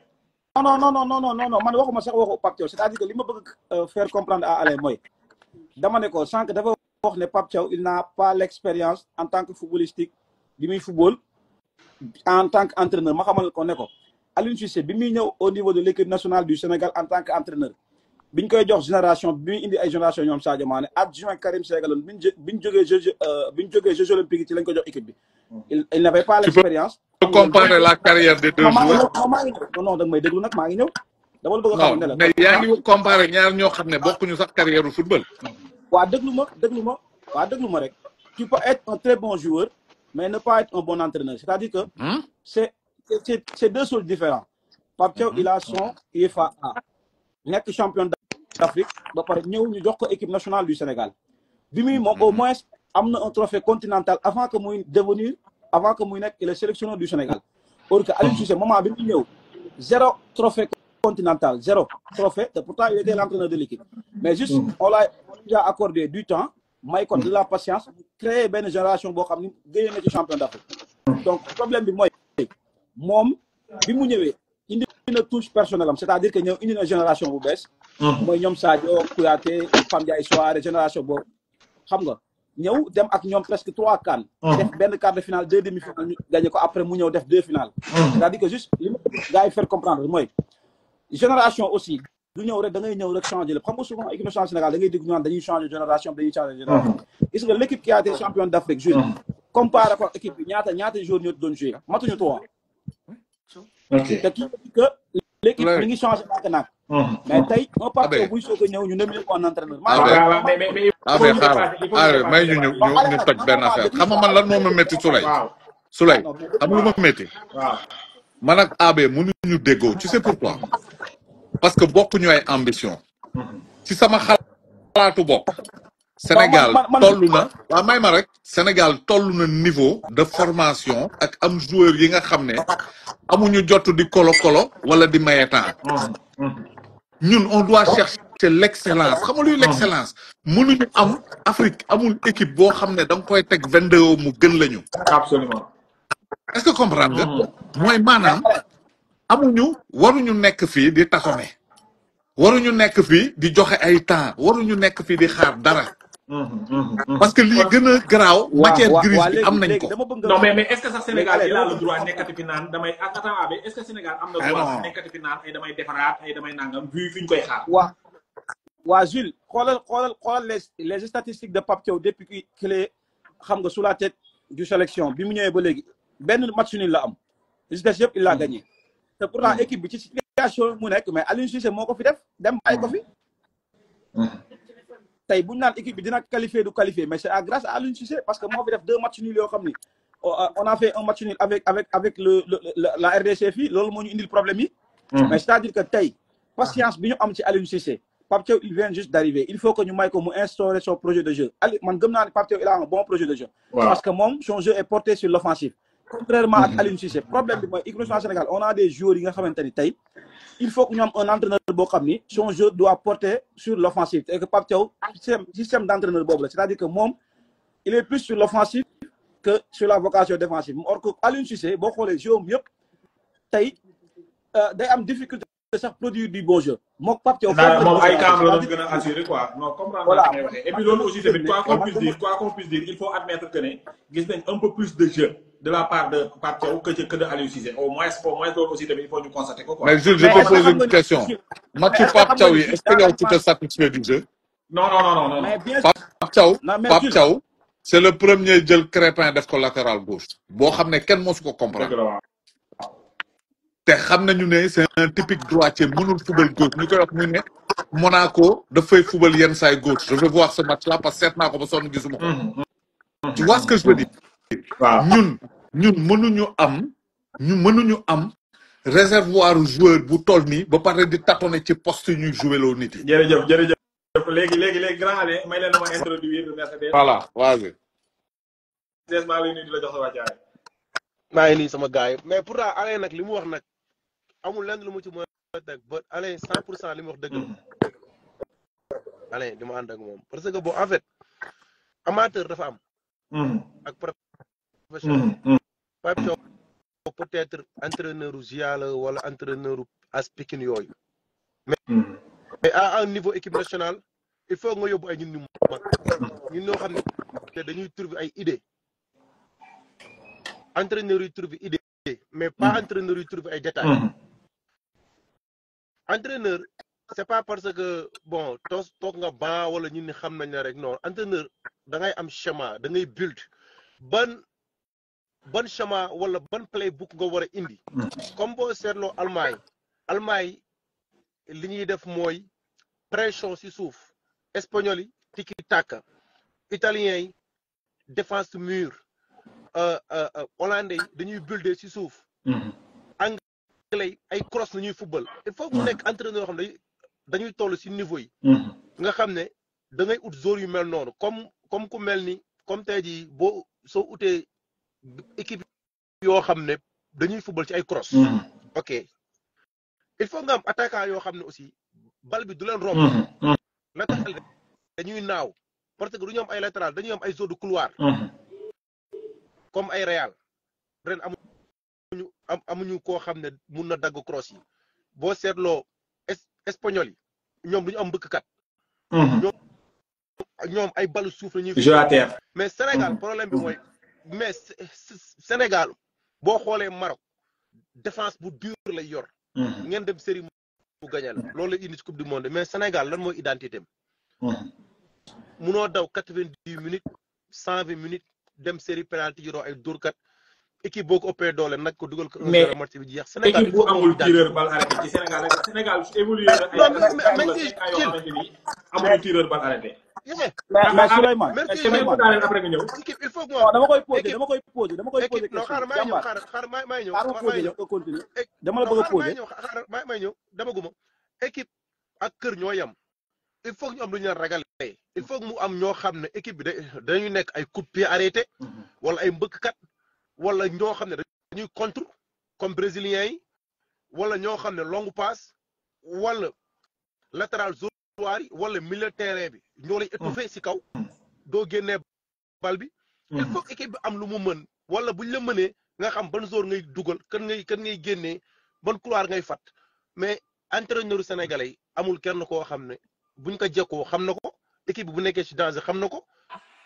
maanaam lire match lire match parce que boo jekkoo ni ngay gérer match demi-finale wala buñ la jiitoo ni ngay gérer match bi du bokk il faut nga mun a classer joueurs yi kii nga ne ko wàccal joueur charnière central latéral bi nga ne ko yéegal il faut nga mun a teg joueurs yi mun leen teg kenn ku nekk fu muy yem bu ñu joué 5 minutes nga wàccee keneen ki buux keneen ki dugal 3 milieux wala 4 milieux joué 3 attaquants mais da ngay gis match boo xam ne comme genre match dimanche match gañ sa mooni rayante rek Congo waru woon nii ak Sénégal biir Dakar loolu c'est ça qui a porté préjudice à Pape Thiaw yaakaar naa Souleymane may ma damay relancer débat bi jox la nga continuer damay bañ mu rëcc ma léegi defal sa dernier ñu dañu def dernier tour de table li ngay wax ni wax ko après nga tàggoo waale boo ko defee ko nekk tàggoo waale jàmbaar maa ngi lay tour bi merci sa waay Mercedes maa ngi lay ziar bu baax Mercedes dana la ko sa ginnaaw du non Mercedes dafa Dodo kii Jules est-ce que xam nga ni kan Coupe d'Afrique bi passé Aliou Cissé il a fait juste une seule erreur mooy c'est de laisser Côte d'Ivoire jouer à partir du 8e de finale mais phase de poule bi on avait un très bon jeu erreur très rapide monumental waaw déglu ma di jouer à Sénégal ay mi ngi doon dugal ay CPA mooy coup de pied arrêté mi ngi doon am na but yu bëri yoo xam ne ci transition lañ ko dugalee c'est-à-dire que benn seule erreur la def mooy contre la Côte d'Ivoire mooy le fait que mener Côte d'Ivoire et laisser Côte d'Ivoire jouer dérouler son jeu problème boobu la def bañ éliminer ñu donc man loolu rek laa koy blâmer mais on avait un très bon jeu ci premier tour bi mais xam nga Sénégal lan la ñuy jàppee système de jeu gars yi yor ballon bi rek jouer Sénégal da ngay dégg ñu naan système pour ñoom ku joué wul rek entraîneur bi amul système or que c'est assez faux c'est-à-dire que dama bëgg ñu xam benn affaire chaque entraîneur dafa am la façon dont bi muy jouer tey soo xoolee Maroc système bi mu doon jouer coupe du monde Maroc coupe du monde yëpp transition la ko jouer c'est-à-dire que bloc médian lay def bu récupérer ballon bi première passe bi vers l'avant lay nekk gars yi def contre attaque rapide dem dugali boo xoolee Maroc mondial bi yëpp équipe yëpp noonu la jouer ak ñoom loolu moo doon philosophie de jeu wu seen Walid Regragui seen entraîneur bi mais dama leen bëgg a wax ne leen entraîneur équipe nationale Sénégal diplôme bi mu am soo xoolee Walid Regragui bu Maroc moom la am mais est-ce que affaire bi problème de diplôme la est-ce que affaire bi problème de diplôme non dama ko bëgg a xamal ne ko on a de très bons entraîneurs c'est-à-dire que problème bi mooy Pape Thiaw buñ ko juger parce que il vient juste d'arriver mi ngi soog a ñëw il a amagul sax 10 matchs au niveau de l'équipe nationale du Sénégal kooku amul dara loo koy rapproché parce que au match bi mu ñëwee sentir nga benn touche boo xam ne changé na ko parce que l'équipe était xam nga défensivement l'équipe est très solide on n'a pas encaissé des buts depuis son arrivée. kon daal yow personnellement am nga yaakaar ci Pape Thiaw loolu lan ngay tàggoo après nga ñëw allez may ko tàggoo après nga ñëw mais li may tàggoo puisque li ma bëggoon wax fépp mënu ma ko xam naa ne yow da ngaa yàqam débat bi non da nga dabe ci débat bi moo tax da nga fekk ñu dawal lu bare wax nañ ci Paris yi ak Inter loolu moo tax quoi léegi nag on va léegi dama xaaral ma wax la lu gën a neex inshallah rabbi chaque événement bu amatee wala boog ci biir semaine bi dinaa ñu jël benn jour boo xamante ni dañuy def live football bu ko defee ñu ñëw waxtaanee équipe nationale dañuy waxtaanee sax championnat Sénégal bi dinañ waxtaanee championnat européen bi aussi dinaa jël benn jour ci semaine bi def loolu foog nga def ko nag li ma bëgg a wax mooy débat yi dafa am solo xam nga man je suis plus dans le football que sur la lutte man débat je le sais voilà donc mais xam naa ne débat yi am na solo mais juste que li may wax gars yi rek allez mooy équipe nationale il faut que gars yi sénégalais yi xaw a dal tuuti Pape Thiaw il vient d'arriver ñu may ko temps xool ba xam il va qualifier l'équipe s'il qualifie l'équipe après ñu xool à l'avenir qu'est-ce qu'il va nous proposer mais man gis naa ni parce que est-ce que xam nga ni équipe balaa ngay defar ci kaw ci ginnaaw ngay njëkk a defar ba pare Pape Thiaw a réglé le problème défensif de l'équipe maintenant dina commencer liggéey ci animation bi xool système bi muy joué nan la ñuy dugalee bi loolu ça demande du temps mais maa ngi ziar gars yi bu baax allez di la ziar Mercedes man moom débat football voilà di ko def lu bari di ko dugal ci docteur Jules non di ko lamb rek dinañ ko indi def soobee yàlla docteur Jules waaw gis nga allez Soudan mi ñu la barki yàlla dañ ci dal ku sensé seetaanaat match bi nul boobu sax dañ ci dal gis nga Jules naa la expliquer benn affaire loolu la sénégalais yi war a comprendre premièrement am na joueurs yoo xam ne ils peuvent performer en Europe Afrique duñu performer loolu dafa mës a exister gis nga yegg dama lay jox tour bi gën a rëy ci football africain avant centre Rachidi Yekini carrière en Europe c'était banal ñoom amoo kàcc yooyu yëpp doxuñu européenne dox yi mais bu ñu Agawa ñooñu bu ñu ñëwoon Afrique rey nit ñi Agawa effectivement est-ce que tu vois bu ñu ñëwoon Afrique rey nit ñi man mënuma déggoog ñoom AB xam nga pourquoi Sénégal weesu na fu muy toogee ni il faut du temps à quelqu'un parce que loolu boo koy wax on dirait que da ngay jéem a créer benn affaire alors que xooloo vivier bi am ci dëkk bi qualité bi fa am centre de formation yi fa am man dama doon waxtaan ak benn Guinéen mu ne ma mais yéen c'est un truc de fou chaque coin de rue y a un centre de formation looloo tax ngeen ay Gianni Infantino lan la wax les Sénégalais le Brésil de l'Afrique mais ça va duñ ay cuune tamit quoi ce sont les Ghanéens qu'on dédié ce titre. Voilà. Maintenant, ce sont les Sénégalais. léegi ñu koy wax sa waay Gambien yi yabuma leen mais duñu Gambie duñu Gambie amuñu lenn lu ñuy nekk fii ne dañuy construire lii ak lii dañu am nañu li ci base bi entraîneur bu mën a gérer loolu la xam nga lan moo gën a bon ci làmb maa ngi ne sax ci làmb ci football xam nga ci gën a bon am na entraîneur yoo xam ne boo leen amee mën na daw ba ñu am complexe joueurs yi ñuy entraîner te loolu c'est dangereux ñun on n'a pas de temps à perdre car mi ngi nii décembre di ñëwaat xoolal pour ñu waaye di foo loolu dafa yomb suñu mënul dóor Soudan mi dóor yu métti xoolal c'est que am na lu bëri lu des tu regardes les bons joueurs qui peuvent jouer en Afrique nga créer sa benn bloc ak say cadre yenn cadre yi nga taxawal équipe soo ko mënul nga balee ñëpp andi ay xale yu ndaw rek ñu dem ñu dumañu mais kan bi si toog dinañu baax c'est tout jaajëf allez lan ngay tàggatoo ma bàyyi la nga tàggatoo suñu mbokk yi di bëggee gars yi tàggatoo bi yow la léegi nag dañ lay imposer benn live football une fois par semaine parce que yow bindoo docteur Jules Lamb docteur Jules kese la non mais boo xoolee ci kii bi sax boo xoolee ci kii wu chaîne bi man waxuma ne que je suis spécialisé ci lamb de wax naa ne que on aura des analyses de beaucoup de choses lépp luy wax ci sport dinañ ci wax bu soobee yàlla ñun tënkuñu ci suñu bopp ci lamb kese de lamb dañ cee wax parce que moom mooy suñu sport national mais on va parler du football parce qu'on aime le football les Sénégalais aiment le football ce sont les amateurs de lutte qui sont les amateurs du football hein donc attention ñëpp wax nañ ci mën a bokk te Jules naa la dollil benn affaire da ngay toog rek à tête reposée nga xool joueurs yi ñu am boy yi ñu am ligne d'attaque bi ñu mën a am sànq bu ñu foog ne damay tàkkale Jackson c'est un très bon attaquant mais xëy na peut-être football Afrique fonctionné wul ci moom absolument yow beneen na samp foofu tànde ñoom Soumano ngi fii am nañu ay avant-centre ci àdduna bi ñu ut ku baax mu dox on n'a pas de temps à perdre on n'a pas de temps à perdre ñàkkuñu ay joueurs nañu uti avant-centre bu baax muy samp di ñu dugalal but parce que écoute duñu dóor coup franc duñu dugal coup franc corner duñ si dugal mbëkk avant-centre bi du finition mais c'est normal que heure bi Sadio Mané moo ñu desee yaakaar 90e minute mu andil ñu penalty loolu la ñu futal de mooy loolu bëggee naa gaayam non jaajëf waaw kon ñu tëjandoo ko ensemble ñëwal Mercedes xam nga football époque la époque léegi 16 ans la ba 27 ans nga retraité pare ñoom pare ñu tëjandoo ensemble waaw boo seetloo ñoom pare maa ngi déglu dama defoon dënn neen quoi boo seetloo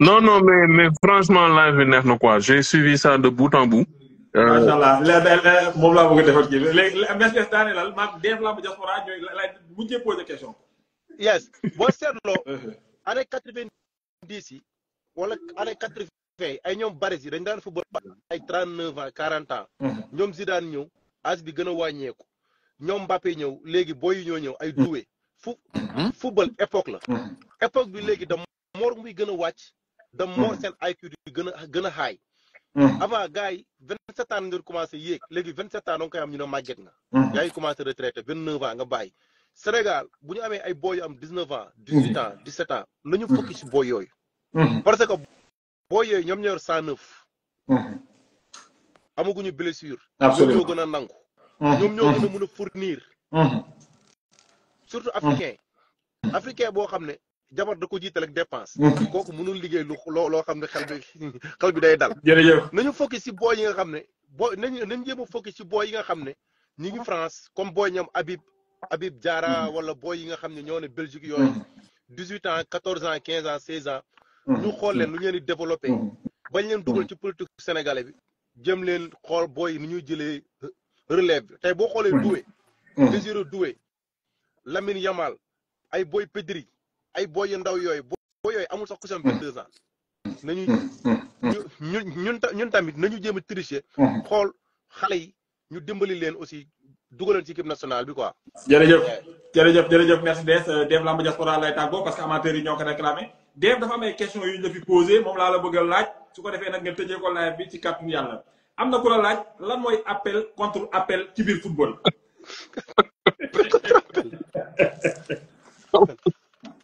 xam nga man dégg naa fa ay terme yoo nga xamante ni bu ma juddoo ba léegi mosuma dégg terme yooyu quoi ay rido ay proposition. Dave am na ko la laaj lan mooy couverture axiale mooy lan. axial xam naa mooy si digg bi kon ouverture maanaam da ngay ibbi pour axe bi peut-être loolu laa ko comprendre. loolu la lan mooy une deux tiroir. tiroir bi nekk sama nekk laa maîtrisé. xamu li tiroir xamu li tiroir de.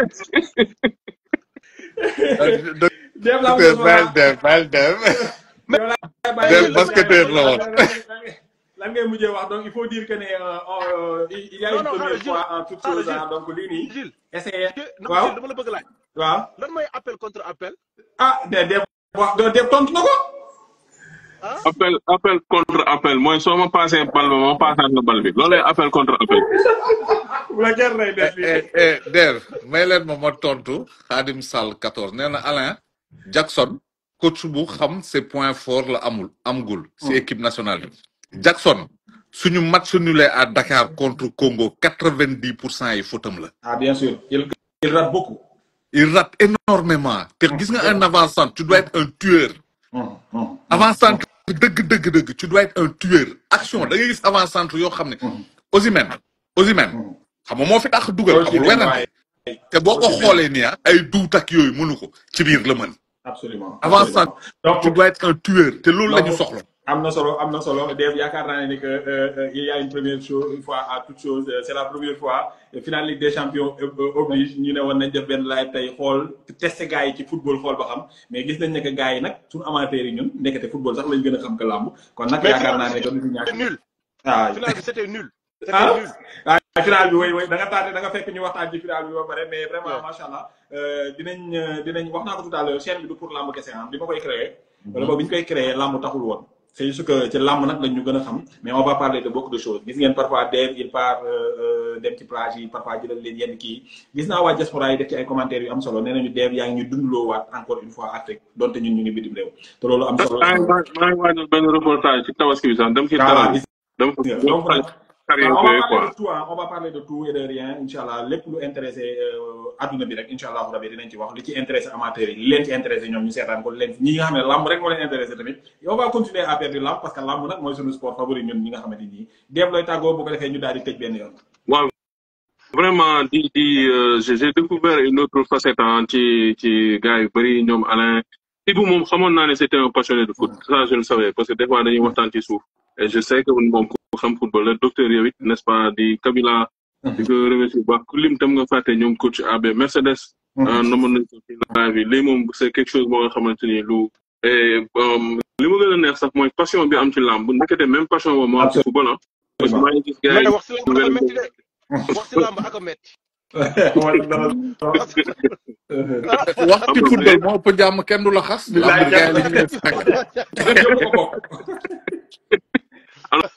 am na gis naa fi ay passionné sport avec maa lay nuyu ku mel ni Khadim Sall ku xam football la. Khalidou Ndaye aussi macha allah ku xam football la. maa ngi doon lire seen commentaire boobu léegi Adogué maa lay nuyu El Moustapha docteur vraiment dina encouragé ci initiative bi nii et puis di la wax ni di la masaw aussi parce que live dafa métti boobu léegi nii xam nga 30 minutes nga waxoon mais affaire bi mujj na xaabaabal mais dinañ jox rendez-vous rek beneen yoon suma gars yi jàngeen jëf jërëjëf gars yi docteur ni del koy def inshallah soo ko deful naa la woo di la harceler non dama koy def bu soobee yàlla dinaa jël benn yoon ci semaine bi inshallah bëggee gars yi Mercedes raar nga de bëggee naa la jaajëf jaajëf docteur la woon Ndiaye ak yéen donc yaakaar naa ne que vous avez bien aimé live bi ñu def on a parlé de la finale Ligue des Champions remportée par le PSG encore une fois qui a battu largement et très largement l'Inter de Milan 5-0 Inter dugul dara ci finale maa ngi koy doon gis première fois pour les Parisiens j'ai une pensée pour Ndeye Coumba Fall bu Lutte TV vraiment parisienne dëgg la moom Ndeye Coumba Fall vraiment keroog rek bi Paris gagné demi-finale bi ndeysaan bi muy ñëw plateau dafa solo yére Paris yaakaar naa ne nag il est temps qu'il part à Paris pour fête victoire bi donc ñu ngi koy féliciter bu baax a baax Ndeye Coumba Fall di féliciter tous les Parisiens et les Parisiennes.